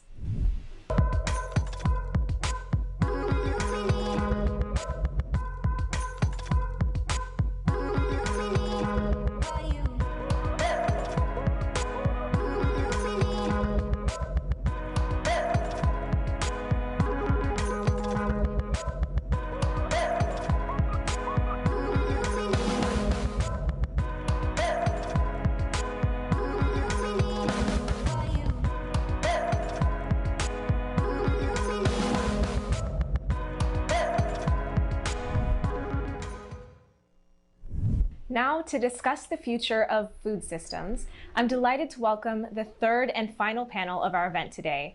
Dr. Agnes Kalibata is the UN Special Envoy for the 2021 Food System Summit. Sultan Rakimzoda is the chairman of the Executive Committee of the International Fund for Saving the Aral Sea. And Dr. Gunhild Stordalen is the founder of EAT, which focuses on the link between climate, health, and sustainability issues. Thank you, everyone. Ms. Kalibata, as the daughter of a farmer and the former Minister of Agriculture in your country, Rwanda, you've seen firsthand the experience of smallholder farmers. What are their main concerns today? Thank you for that question, and thank you for having me. Smallholder farmers are businesses.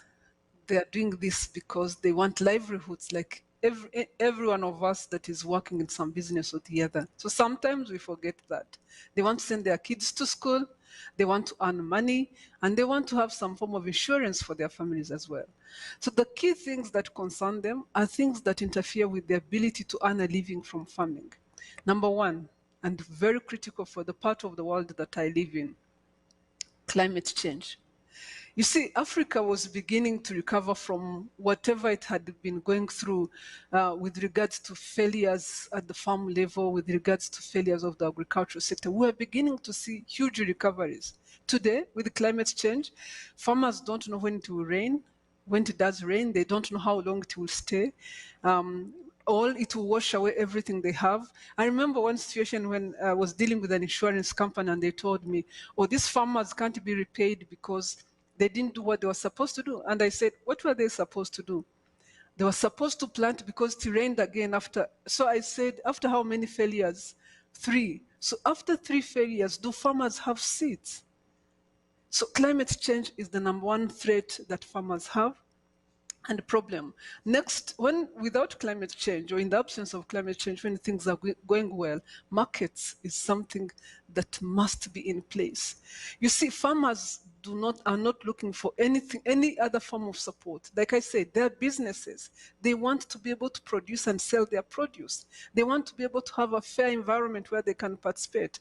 But in many of these smallholder landscapes, markets and many other things they need to be able to have functional markets, to participate in markets equitably, are not working. You see, the things that impact smallholder farmers are not solvable at the farm level. They are solvable in the landscape above the farm. That's why we invest in the ease of doing business so that businesses can survive. And you would know that as the World Bank, you do that a lot. That's why we invest in strengthening capacities of government so that they can be able to deliver on the systems and the ecosystem that supports farmers. So the things that concern farmers is the ability to access services that will make their businesses grow, just like you and I. We live off services for everything we do to grow. So farmers want that business environment to work as well. Those are the 3 things that are important to make them viable businesses that they should be. So thank you. Thank you so much. Thanks for putting those top concerns in the front of our minds. And I hope we come back to this as we go through this conversation. And now I want to go to Mr. Sultan Rakimzoda. Mr. Rakimzoda, Central Asia as a sub-region has suffered huge climate consequences as a result of challenging environmental problems in the Aral Sea Basin. What do you see as the biggest climate challenges confronting Central Asian countries right now? And how are organizations like yours helping these countries adequately balance future food and water security with growing energy demands and environmental objectives? Thank you. Thank you for your introduction and question. Central Asia is very prone to impacts of the climate change. The temperature in the region has risen for 0.5 degrees Celsius during the last 50 years. We are observing more often droughts, floods, and other water-related disasters, which cause a lot of burden to the countries of the region and hamper their efforts to achieve sustainable development. But the biggest challenge is water security. In 1960s, the water availability per capita in the region was 8.4 thousand cubic meter per capita. Nowadays, it equals to around 2,000. With the current trends, it will reach only 1,000 cubic meter per capita in 2040, making the region water scarce and potentially affecting the water, food, energy balance in the region. What is needed to address this challenge? More efficient monitoring, management, and use of water resources. How to achieve it? Through coordinated and collaborative efforts and better cooperation, as well as increasing of financing and investment for capacity building and water infrastructure, including multi-purpose storage capacity to address the challenge of energy production in wintertime and irrigation delivery in summer, which became more evident now. ECIFAS is providing a political and technical platform for all Central Asia countries to discuss these issues and find a way to move forward cooperatively. In line with this, IFAS is also working on attraction of funds and investments to support the countries of the region to address this challenge. For example, through the World Bank projects, we are improving the water monitoring system and modernizing the hydromet systems in the Central Asia region and strengthening the dialogue between the countries and sectors involving also the parliamentarians in this process. And we are very thankful for the World Bank for this kind of support. Thank you. And I want to add, food systems not only intersect with water, energy, and environmental demands, but they also intersect with health and nutrition. Dr. Stordalen, you are both a medical doctor and a sustainability advocate, and you've spoken a lot about how the health of people and how the health of our planet are linked. Could you tell us how you see the intersections between these two areas and what we can do to reconcile nutrition and sustainability? Thank you, and it's great to be here. So on a finite planet with almost 8 billion people, which will grow to 10 billion by mid-century, we now know for a fact that there cannot be health of people unless we have a healthy planet. And food is really the intersection between the two, more so than any other topic, I would say. First, food production and consumption are now the single biggest driver of global environmental destruction. And on the other hand, diets are now killing almost 11 million people every year, which is more than alcohol, tobacco, drugs, and unsafe sex combined. So the only way to really reconcile nutrition and sustainability is to transform our food systems, meaning what we produce, how we produce it, stop wasting and shifting to healthy and much more plant-rich diets. Thank you for painting the picture of that future food system, one of choice and one of justice. So Mr. Rakimzoda, could you tell us what your vision is for promoting more efficient and climate resilient use of land and water resources in the Central Asian region so that it can enhance both agricultural productivity and ecological sustainability together? Thank you for this question. The agriculture is very important for our region, for Central Asia, not only because of economic aspects, but also because of its social value. Providing around 25% of the regional GDP and contributing to food security. It also employs around 60% of rural population. And it is expected that the climate stressors will further increase agricultural and environmental losses if coordinated actions are not taken. Improving water resources management at the national and regional levels is key to address this challenge. The IFAS reform envisages improving the legal basis and institutional arrangements in order to increase the effectiveness and the efficiency in delivering its mandate, as well as to explore expansion of the IFAS mandate to more comprehensively tackle the interlinked regional water, food, energy, environment nexus and climate resilience issues. More efficient and the climate resilient use of land and water resources for enhancing agricultural productivity, environmental sustainability, and energy production will be definitely at the core during the reform. And the IFAS reform, as many other reforms, is long and complicated process.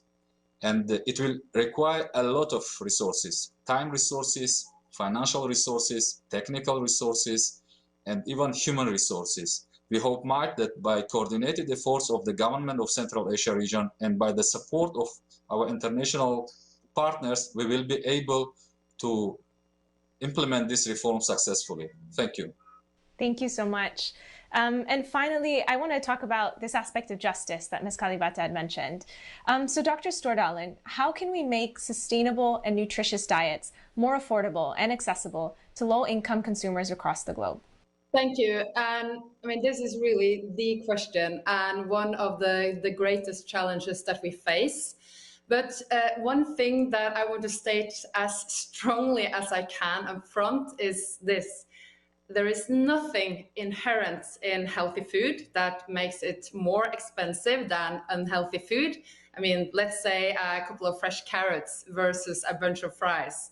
And we need to remember that the price at the consumer end is a reflection of today's political economy of food, including the policies that are currently in place, including the subsidies to certain commodities, but not for others, the lack of appropriate regulation of marketing, the practices by major players along the food value chain, etc., etc. And Agnes has already mentioned the massive hidden costs of the food system, and we need to start internalizing these costs. And true cost accounting is something that we all need to start talking about. And we need to also realize that the risks that are related to investment here, for example, factory farming is as bad as coal-fired power plants for the planet. And I would say it is as risky for investors. And another very important factor is that up until now, food has pretty much been owned by ministries of agriculture, while the ministries of health, for example, they have been grappling and dealing with ill health, but they haven't really been addressing its main cause, which is food.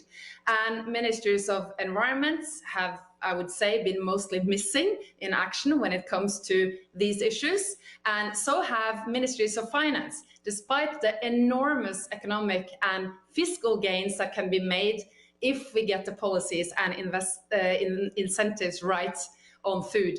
But there is a good news here, because all of this can be changed.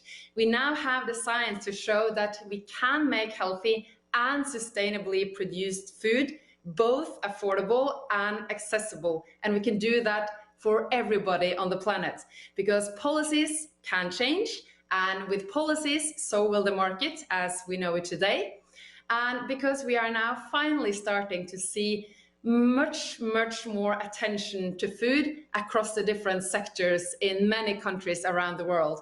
And for me, I would say that the UN Food System Summit that Agnes is leading, the summit later this year, is a massive opportunity for all of us to help generate and help lift up real game-changing solutions that can be transformative if they are implemented, and also to build the hard commitments to action around them, and of course the coalitions that we will need, coalitions of multi-stakeholders that can turn these solutions into reality. And this is where I guess all of you in this virtual room comes in. And I tell you, and I'm sure that Agnes agree on this, that we need you all. So please join us. And one final point, if you allow me, I think we now have to just get it hardwired into our hearts and into our minds that planet and health destroying food really is a no-go in 2021. It's totally unacceptable. People have a right to food and people have a right to be protected from harm. And we need to now put the two together and pose a powerful maxim for a safe future for all of humanity on planet Earth, which is the human right to a healthy and sustainable diet. Thank you. Thank you so much for providing the inspiration, the guidance, and the hope that this transition is possible and within our reach. So thank you to our panelists for contributing to this session. Let's return again to that UN climate conference at the end of this year, COP26. We're going to hear now from two more climate champions about their priorities. Climate finance is critical for success this year because we're not on track to build back better and reach our climate goals.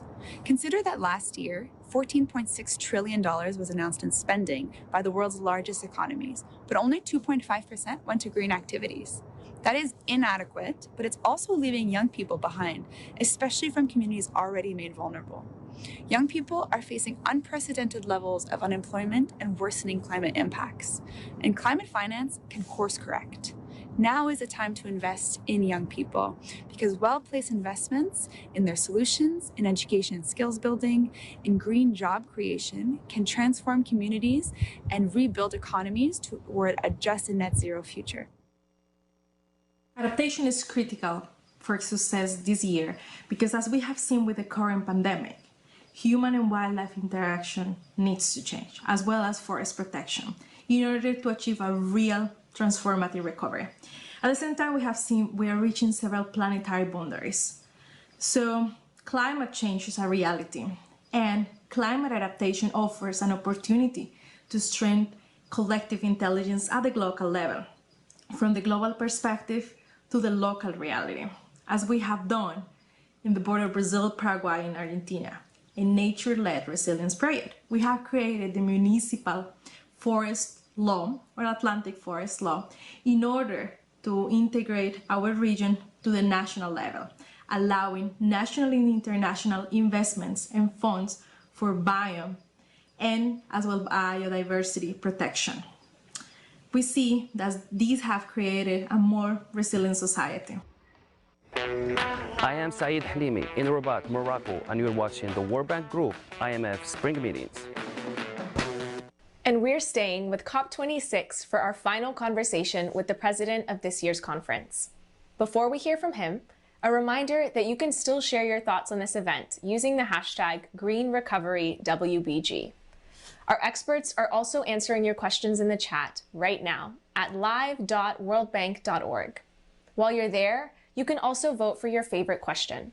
We'll be putting some of the most popular to Marie Pengestu, the World Bank's Managing Director of Policy and Partnerships, and Stephanie von Friedeberg, IFC's Senior Vice President of Operations, right here after this event. So, this year's UN Climate Conference is expected to take place in Glasgow, Scotland in November 2021. We asked COP26 President Alok Sharma what would constitute a successful conference. Ministers, governors, friends, it is a pleasure to join you today.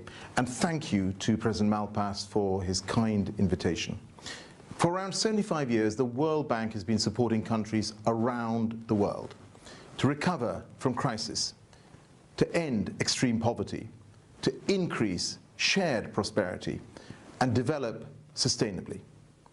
Today, it is absolutely clear that tackling the climate crisis is essential to achieving these goals.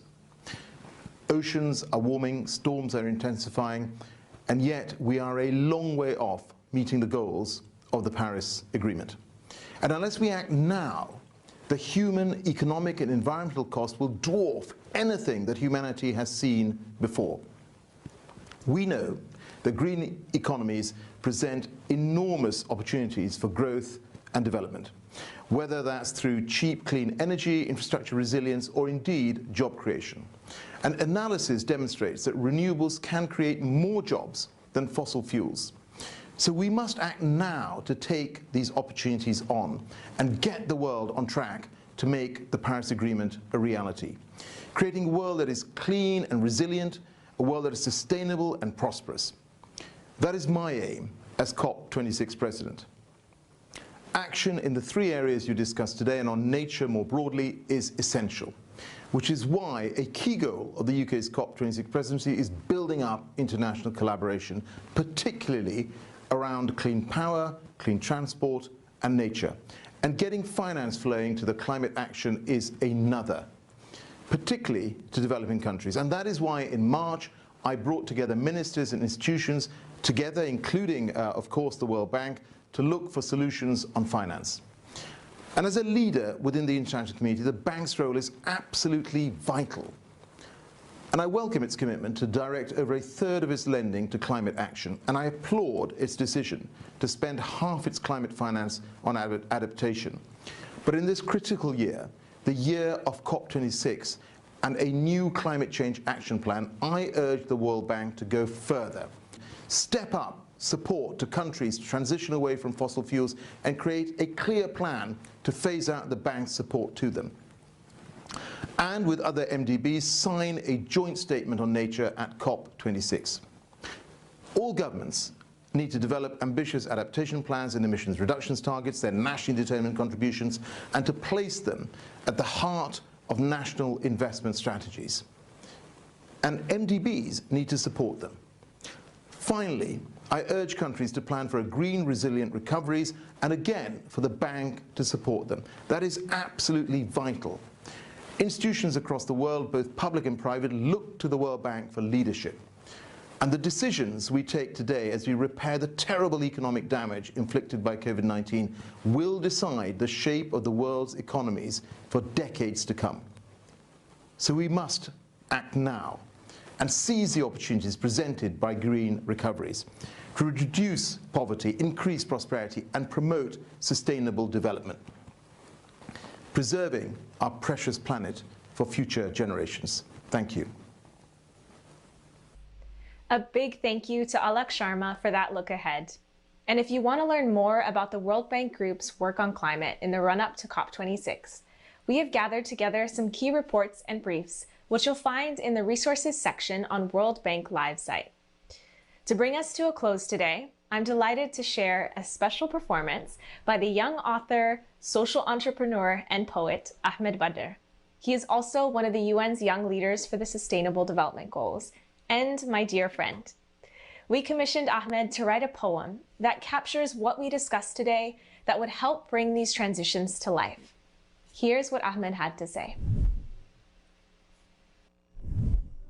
Transformation, a thorough or dramatic change.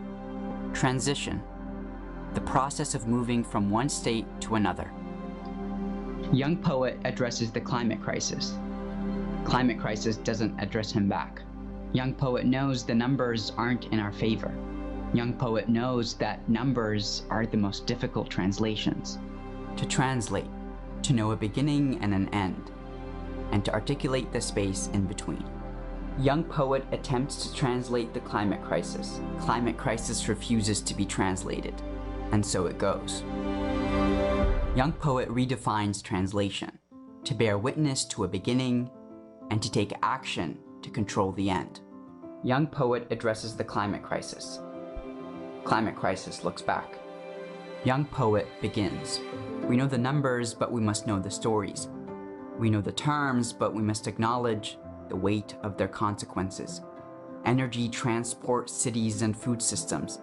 Green, sustainable, inclusive. But what does this really mean? What weight does this hold, and who gets to carry it? Who leads and who follows? Who defines the beginning and who defines the end?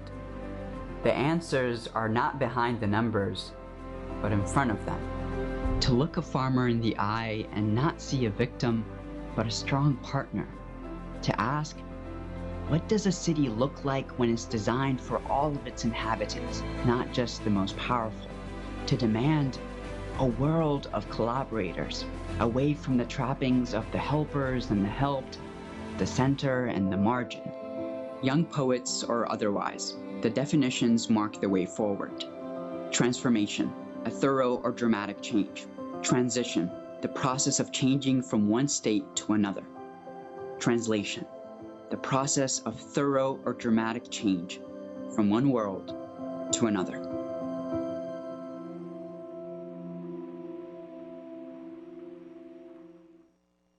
A huge thank you to Ahmed for leaving us on such a high note. If you want to see that amazing performance again, or listen back to any of today's discussions, you can watch it all back on World Bank Live. Thank you for watching. We hope that you've learned something new and feel inspired to join the conversation. You can share your comments on this and all the other events at these spring meetings using the hashtag #ResilientRecovery. Now, we still have more to come, including the results of that poll. So now it's time to hand over to Sri Sridhar, who is live at the World Bank Group's headquarters in Washington, D.C.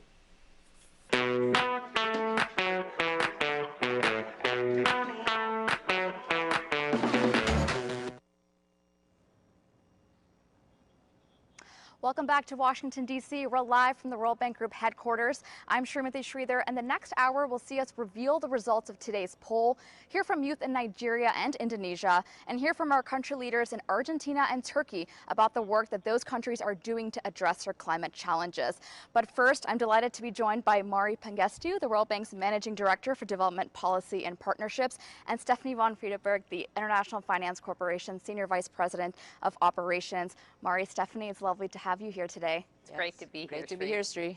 So the last couple of days, we've been looking at the role that economic recovery and debt have been playing to help countries recover from the pandemic. Today, the focus is on climate. So let's get started with our first question. This came to us on video from Daniela in her home in Colombia. And Mari, it's for you. So let's take a look. Okay. The World Bank Group president made a big announcement last week related to climate. Can you tell us more about it and how the bank will help countries take action on climate?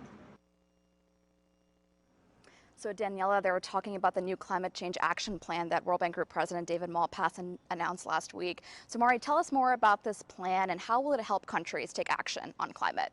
Yes, thanks for that question. Let me give just a short context for why we are launching our new climate change action plan. The context is really that the world is facing a dual crisis, the COVID and the climate change crisis. So it's an opportunity actually to address both in an integrated way, climate and development. And as we heard this morning from John Kerry, there's the urgency to act. And that's the context that we have now a new climate action plan for the next 5 years. And David has given some clue, some preview to it. Let me share 4 highlights from our new climate action plan. First, you must start with countries because to get to Paris Agreement, you must have countries act and have their NDCs be aligned to the Paris Agreement. So we are ramping up our work to help countries with their climate diagnostics and aligning it with their NDCs and their long-term low carbon development strategies that will lead to better outcomes or better alignment with Paris. And in 5 key systems. I know that we've had discussions also on the systems which is related to energy, agriculture and land use, transportation, urban, as well as manufacturing, because they contribute 90% of the greenhouse gas emissions. And within that, we are focusing on a just transition out of coal. Second, we as an institution are also fully committed to being Paris aligned. So the World Bank is committed to be fully Paris aligned by 1st of July 2023, and MIGA and IFC will be by 1st of July 2025. Third, to achieve all that, we must increase our ambition in climate finance. So we have increased the average of the last 5 years was 26% for climate financing. We are now increasing it to 35% of our financing will be for climate. and not just for climate co-benefits, but also we must focus on impact and outcomes. And finally, whatever we have, the higher ambition is not going to be enough to reach the scale and urgency that's needed. So we are going to use our convening power as well as our catalytic role to mobilize finance from the financial sector as well as other sources, especially the private sector. Well, it's an exciting time to be a part of the climate conversation, but Stephanie, let me now turn it over to you to get the private sector perspective. So what have been some of the promising signs of action from there, and how is the IFC working with its partners to help drive this plan forward? Shri, I would actually start by saying I truly believe we don't get out of this crisis without the private sector. We need the private sector engaged. And if we really want to build back better, make a more equitable, greener world, we need the private sector because we need their capital. We need their ability to bring best-in-class solutions, and we need their innovation. There's just not enough fiscal space left in our countries of operation to create the jobs and economic growth that's required, especially to help the poorest and the people that have been disproportionately harmed. So as Mari just said, IFC, together with the bank, made a big commitment as part of our climate action plan, and we will be increasing our climate investments to 35% of our investment program over the course of the climate action plan on average, and we're going to try to make all of our investments Paris aligned. And why did we do this? We did it because we really believe that we need to spearhead the private sector's engagement in areas like urbanization, where more than 1 billion people live in informal settlements, in food production and distribution, where 9% of the population goes hungry, and in energy, where there's still 800 million people that don't have access to electricity. But one of the things that we know about from IFC is that we can't do it alone. We have to partner. And for those people who know me well, know that I think partnering with technology companies is going to be one of the ways that we do this. So in 2020, in the midst of the crisis, there was $17 billion invested in climate technology projects. And it's no longer just renewable energy. It's battery storage, it's materials sciences, think low carbon cement, it's e-mobility, it's green hydrogen. And it's all really being driven by 3 key factors, I think. The first one being government's commitments to be carbon neutral. But following that, the 1,500 largest corporations in the world who have said we want to be carbon neutral too. And finally, I think there's a growing consensus in the global community that we need to build back more resiliently. So how does all that come together for IFC? I want to give you an example. So we know in the world that 30% of the food that's produced goes from farm to consumer is lost, and as much as 45% of produce. That's 8% of the GHG emissions globally. And to feed the world, we use 30% of the world's energy generation and 70% of the fresh water. So how do we tackle this problem? We invested last year with a company called Appeal. It's a tech company out of Silicon Valley. They've developed a vegetable coating, all natural, that you put on fruits and vegetables that extends shelf life without refrigeration. So if we get this investment right, we really help emerging markets. We lower food rot in the field, we increase nutrition at the country level, we lower greenhouse emissions, we break the commoditized distribution chains that exist, and potentially we help smallholder farmers reach export markets. So this is the kind of partnership we have to do, and I really hope over the course of the next couple of years we have 50 or 60 more investments like that. Wow, that's fascinating. Vegetable coating, that's great. You know, Mari, speaking of the Climate Change Action Plan, the bank has committed to 50% of its climate lending to support adaptation over the next 5 years. Now, this next question comes from Shanti in Mumbai, and she says, what does it mean to build resilience to future shocks, and how can the most vulnerable communities do this? Yeah, thanks for that question. I think, you know, a lot of times we just focus on mitigation, whereas adaptation and resilience is key, especially for the poorest and most vulnerable countries, who actually only contribute 4% of the greenhouse gas emissions, but yet they are the most impacted by climate change. So, you know, our assessments do show that the hardest hit countries are the poorest and the most vulnerable. And then within developing countries, the poorest and vulnerable communities are the hardest hit, especially with climate risk related disasters, natural disasters.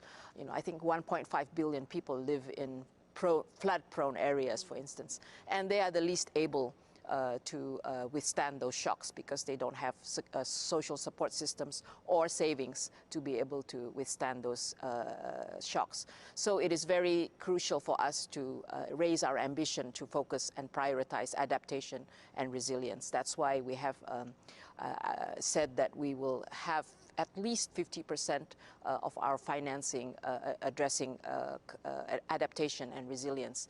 And on top of that, within the IDA program, we are providing concessional resources to make sure that the poorest countries will prioritize adaptation and resilience in their programs. And it is also being prioritized in the IDA 20 replenishment. So that's on the financing part. But besides financing, we really also need to make sure that our investments are going to be really resilient. Our projects and our investments are going to be climate resilient and helping communities to be more resilient to shocks. So we have developed this resilience rating system, which we hope can help our projects as well as help governments to assess whether their investments are going to help to be resilient, and also work with communities to help them become more resilient and more prepared for the shocks. And finally, I think there is the role for the private sector as well. As Stephanie has been emphasizing, the private sector is an essential partner, and for them to also be able to input the risk coming from adaptation and resilience will be very important in the investment projects as well. Absolutely. And Stephanie, building on Mari's point about the role of the private sector, what do you think needs to happen to get private capital flowing to support adaptation? And how can a place like the IFC help to move this forward? Shri, it's a tough question. And I think to get to the bottom of it, we maybe have to unpack it a little bit. So let me start with where we are today. In 2018, there were about $30 billion invested in climate adaptation.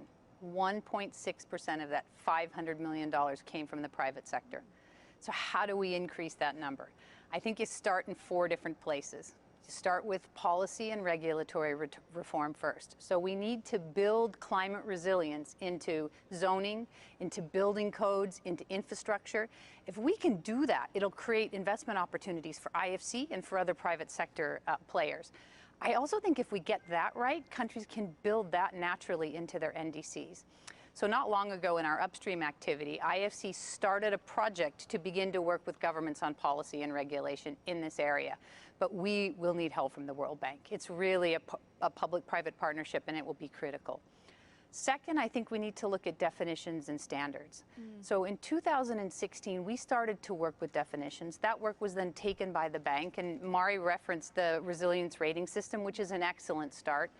I think the work that we're all doing on climate bonds is helping to set standards, but there's so much more that we need to do in this area, especially if we want countries, again, to embed that in their NDCs. Third, we need to find a way to de-risk adaptation projects in much the same way we have mitigation projects using blended finance. So a great example of this is our Scaling Solar program, where we help the country of Zambia really change their energy mix by introducing solar in a very systematic way.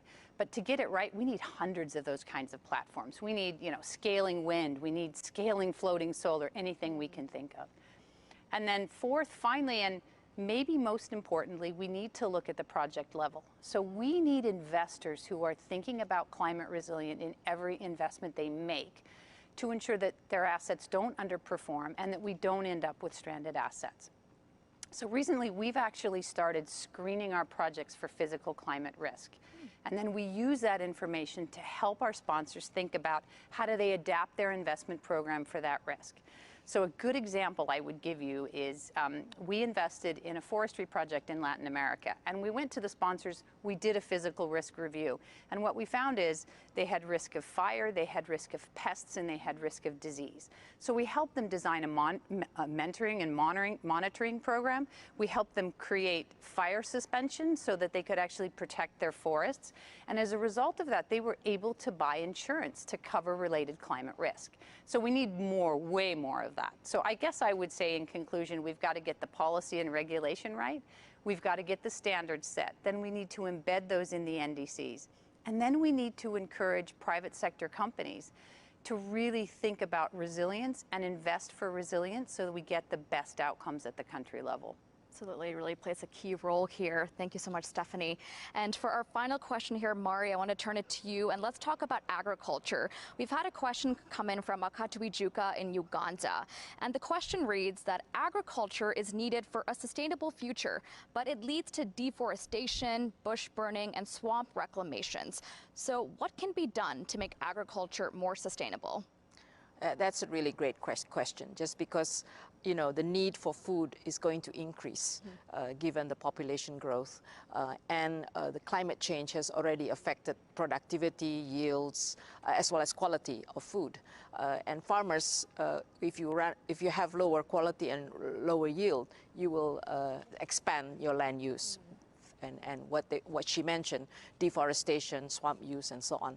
So how do we address this challenge? The World Bank is focusing on not just agriculture, but food security and nutrition, because I think that you have to look at it not just from the agriculture production side, but from the whole food system. And we are proposing a framework of climate smart agriculture, which has 3 wins.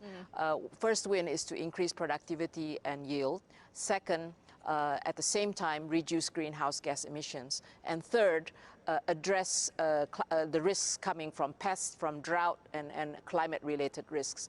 So these triple win is what we try to design in our agriculture and food systems projects. So half of our lending financing for agriculture is actually on adaptation and mitigation with this triple win smart climate agriculture lens.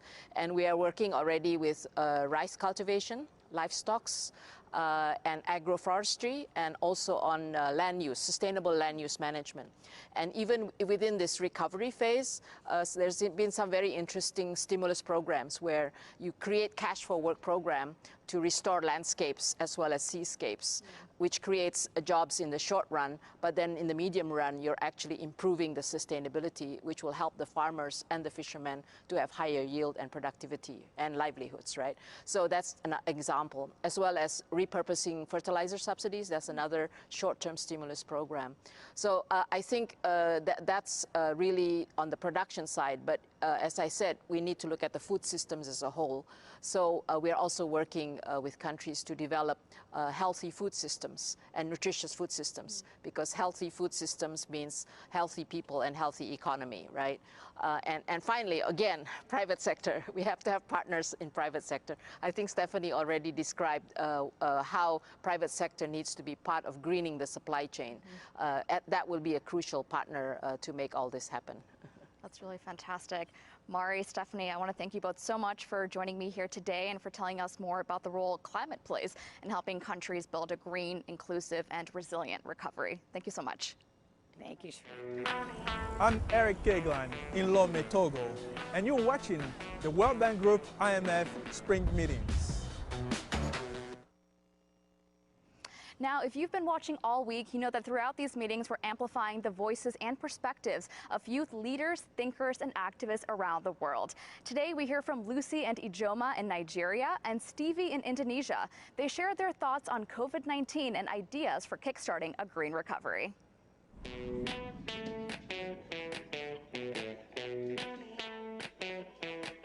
COVID-19 has brought destructive impacts to the life of youth around the globe. This year is the golden opportunity for people, especially young generation, to be actively involved in Build Back Better. So how can youth in my country participate in a resilient recovery with the COVID-19 pandemic. The first is capacity building and new skills required to survive in the post-pandemic work and era. The second would be green recovery. Now, it is a global concern for us to build actions towards climate change. Hunger is a profound challenge we are facing in my country due to the COVID-19 pandemic. From the fundings we have received and we are receiving, I believe that if the youth, alongside the grassroots farmers, are properly funded and equipped with farming equipment like tractors to shift from manual to mechanized farming, they will be able to produce maximally to facilitate a quick recovery from this pandemic. Sustainable lifestyle is one of the most effective solutions where youth can contribute effectively. Sustainable lifestyle is a combination of green or eco lifestyle and healthy lifestyle where youth can practice easily in their daily life. Remarkable creativity and innovations of youth-led initiatives, startups, and inclusive policies to be able to create jobs in our society. And finally, there is a need for peace-building education.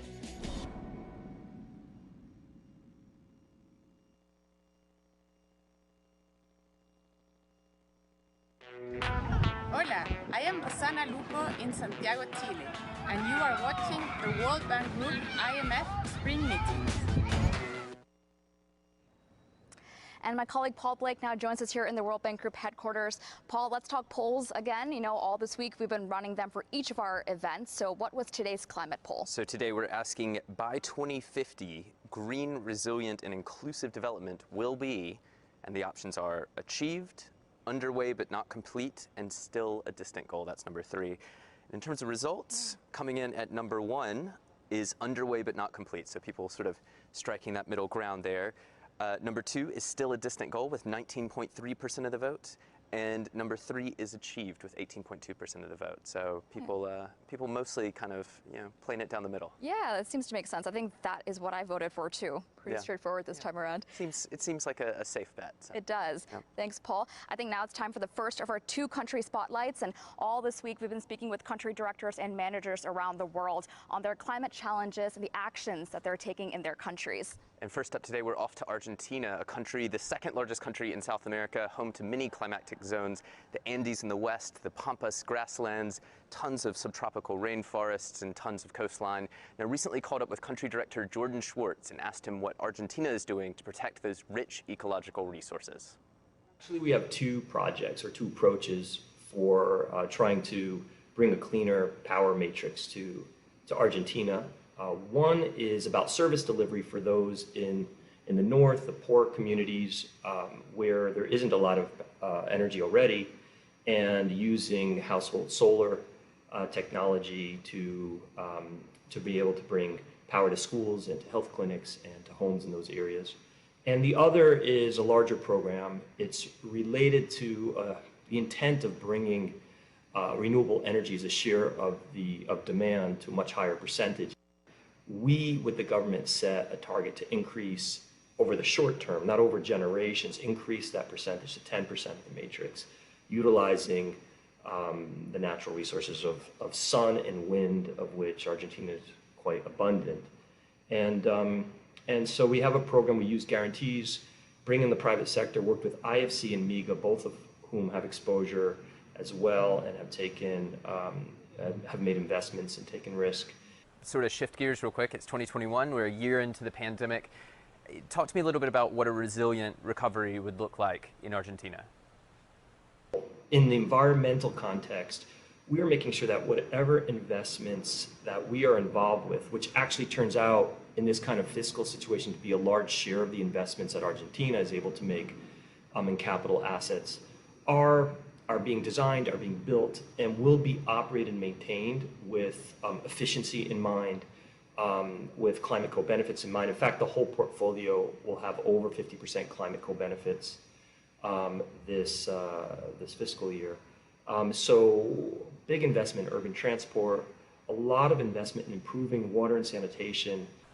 So Jordan, when I think of Argentina, I often think of farmland, farming, that sort of thing. Can you talk to me about what the World Bank is doing to support rural communities and the farming sector as Argentina looks to mount a resilient recovery from COVID-19?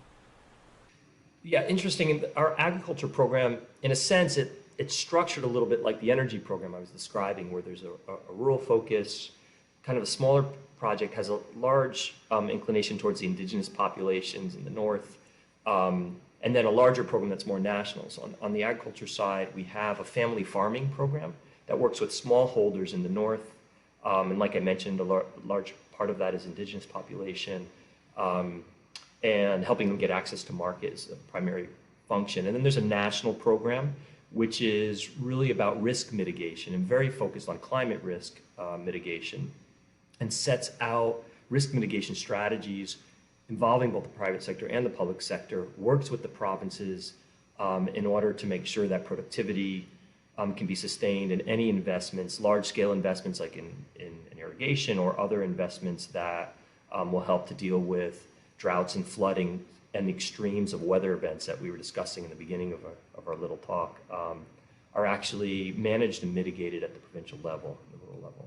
And finally, a lighter question for you. What's the part of your job that you love the most? What inspires you? What's the best part of being the country manager for Argentina? Director. Did you just make me a manager? I've worked so hard to become one interview, and you made me a man. What's the part that I like the best? I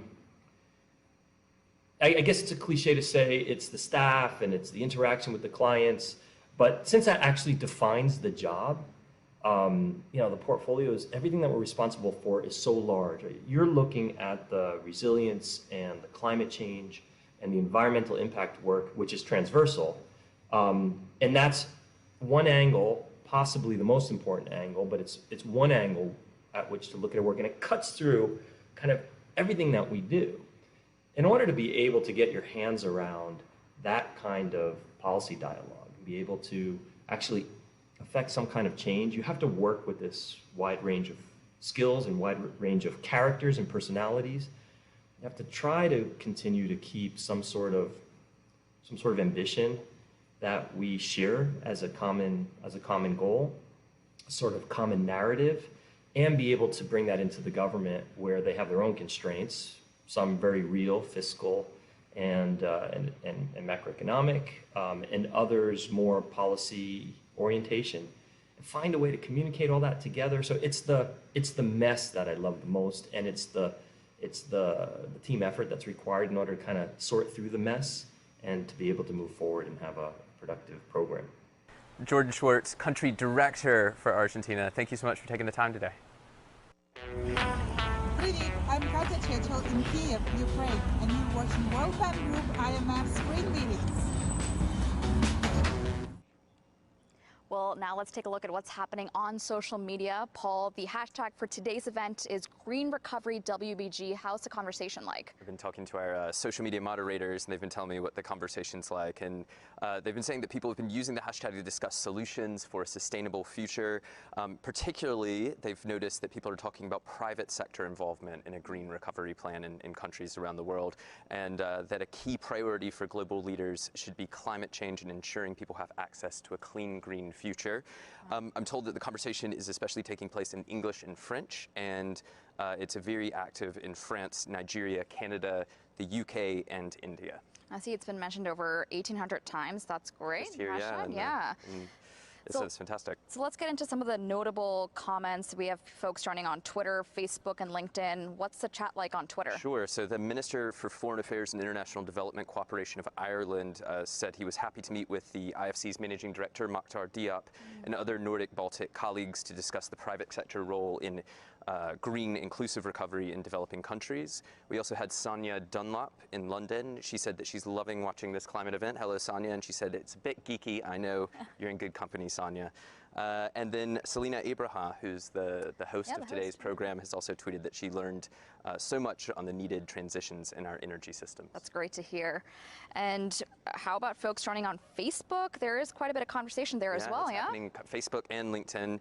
Moses Moso in Papua New Guinea hopes that country governments put into action a climate action plan with goals for 2050. On LinkedIn, we heard from Edward Wilson in Cyprus, who said that net zero by 2050 requires substantial capital investment and worries that private capital may not take the risks. So he's worried about a chicken and egg stalemate when it comes to addressing climate change. And then finally, we heard from Katia Aldana Campos. She's a civil engineer in Colombia, who said it's especially difficult for developing countries to achieve these goals as they encounter development challenges like extreme poverty and injustice. And she said we need more commitment from our governments to change these situations. Well, it's great to see all this engagement on social media, and hopefully it continues again tomorrow for our final event on vaccines. Exactly. So please, do join it. You can use the hashtag #ResilientRecovery to talk about the meetings all week. Yep. And as well as Green Recovery WDG is today's hashtag. Fantastic. Well, I think it's now time for our second country spotlight. Yes, I think we are looking at Turkey next. We are. So I recently spoke to country director Auguste Kouame, and we started off by chatting about some of the country's top climate challenges. Turkey now is challenged to resume its growth toward high income status. But the new growth will have to be greener than the old growth model. Secondly, Turkey faces the challenge of providing jobs to a large and growing young population, which represent nearly 40% of the population. This is the population between age 0 and 24, and youth unemployment is 25%, which is fairly high. Thirdly, Turkey needs to continue providing support to a large refugee population, 4 million refugees in Turkey, the largest in the world, and Turkey is now challenged to find resources to meet their needs. And finally, with education being fairly accessible to women and girls having the same human capital as girls, Turkey now faces the challenge of making use of this women capital that women have. Turkey's female labor force participation is only 30%, the lowest among OECD countries. So the challenge now is to raise this female labor force participation so everybody can participate in the economic process. Well, given some of these challenges, what has the World Bank been doing in Turkey, especially in regards to sustainable cities and energy investments? What can you tell us about that? We have been working very closely with the government to support municipalities in meeting the infrastructure and the service needs of their large populations. So we have 3 large projects for almost $1 billion in total to help these municipalities. We also have a project under preparation which would help municipalities strengthen their ability to be more resilient to earthquake, because 83% of the population lives in areas that are vulnerable to earthquake. In the area of energy, Turkey, because it has large energy needs, have worked closely with us to help meet the needs. So we're focusing on 3 objectives. One is to help Turkey become more energy independent. This has meant that we've helped invest in pipelines, in gas storage. The second objective is to help Turkey invest more in renewable energy, and we have invested in several projects in that area, in geothermal energy, for example. We are looking at hydropower plants, we're looking at solar energy, we're looking at wind energy, where we've done a number of studies in all these areas, and we are ready now to come up with projects. The third objective is to help Turkey organize its energy market, where we have worked with the government, for example, to create the gas trading platform that is working fairly well. And we have also started working with the government on a carbon trading system. Well, Auguste, I was going to say that we can't have this conversation and not talk about the COVID-19 pandemic. It's taken a toll on Turkey as it's taken a toll on the rest of the world. So what does a sustainable and resilient recovery look like for Turkey? These are serious challenges. The recovery will need to first address these inequities, to focus more on people who have been more impacted than others. The second challenge that the recovery will need to embrace is to make sure the recovery is sustainable from the fiscal and financial point of view. So the macro stabilities will need to be addressed, and the financial system will need to play its role in providing long-term financing rather than focusing on short-term financing that tend to overheat the economy. And the third characteristic of the recovery that is very important is that it will need to be greener and more friendly to the environment. Well, Auguste, before we get to the last question, you are leading a group within the World Bank that's looking to strengthen our climate change commitments. So what can you tell us about that? We have to do something. The bank has been doing things actually in this area with the climate co-benefit, which is how much of our investment, our loans, credit, and grant are put toward addressing climate issues within our project. Our mandate, rather, in the working group was to see how we can achieve the 35% easily. We need to move beyond all that and really move to the upstream and mainstream climate in everything we do. Climate change certainly is front and center, so thank you for that update. And now for the final question, Auguste, I do want to end on a bit of a lighter note. Tell me what inspires you in the work that you do. The first thing that inspires me is really our client. When I see them struggling to address the development challenges, it's really inspiring. And we learn so much from them. We learn from their experience and reinvest it in other countries or in other projects. The second thing that inspires me is my colleagues, our staff. During COVID, we were all forced to work at home. And this came with a number of challenges at the individual level that we all had to struggle with. But it was really impressive to see my colleagues work so hard to help Turkey not only respond to COVID, but also continue working on our long-term development agenda. Well, it's certainly been a pleasure having you here this morning. Thanks so much for joining me and for telling us more about the World Bank's role in Turkey. Thank you. Hello, I'm Padma Dundok in Ulaanbaatar, Mongolia, and you're watching the World Bank Group IMF Spring Meetings. Well, we are starting to wrap up for today, but before we say goodbye, Paul, what is coming up tomorrow and how can folks catch up on all of this week's events? So end of day 3, tomorrow the focus turns to vaccines. We have a great program tomorrow, including the World Health Organization's Dr. Tedros, the World Trade Organization's Ngozi Okonjo-Iweala, Gavi's Seth Berkley, CEPI's Richard Hatchett, and then I'll be joined after the program for a live discussion with Mamta Murthy and Stephanie von Friederberg. We'll be back here. It all starts at 11 a.m. DC time tomorrow, so do hope you'll join us. And if you've missed any of the programs this week, you want to watch it back, or there was a part that you'd like to see again, head on over to the World Bank's YouTube page. You'll be able to find it just there. Yes, bookmark that page. I'm looking forward to your chat tomorrow. Yes, thank you. Thank you, Paul. And thank you to all of you for joining us today. Please do join us tomorrow for our final event on vaccines at 11 a.m. Washington, D.C. time. Until then, goodbye.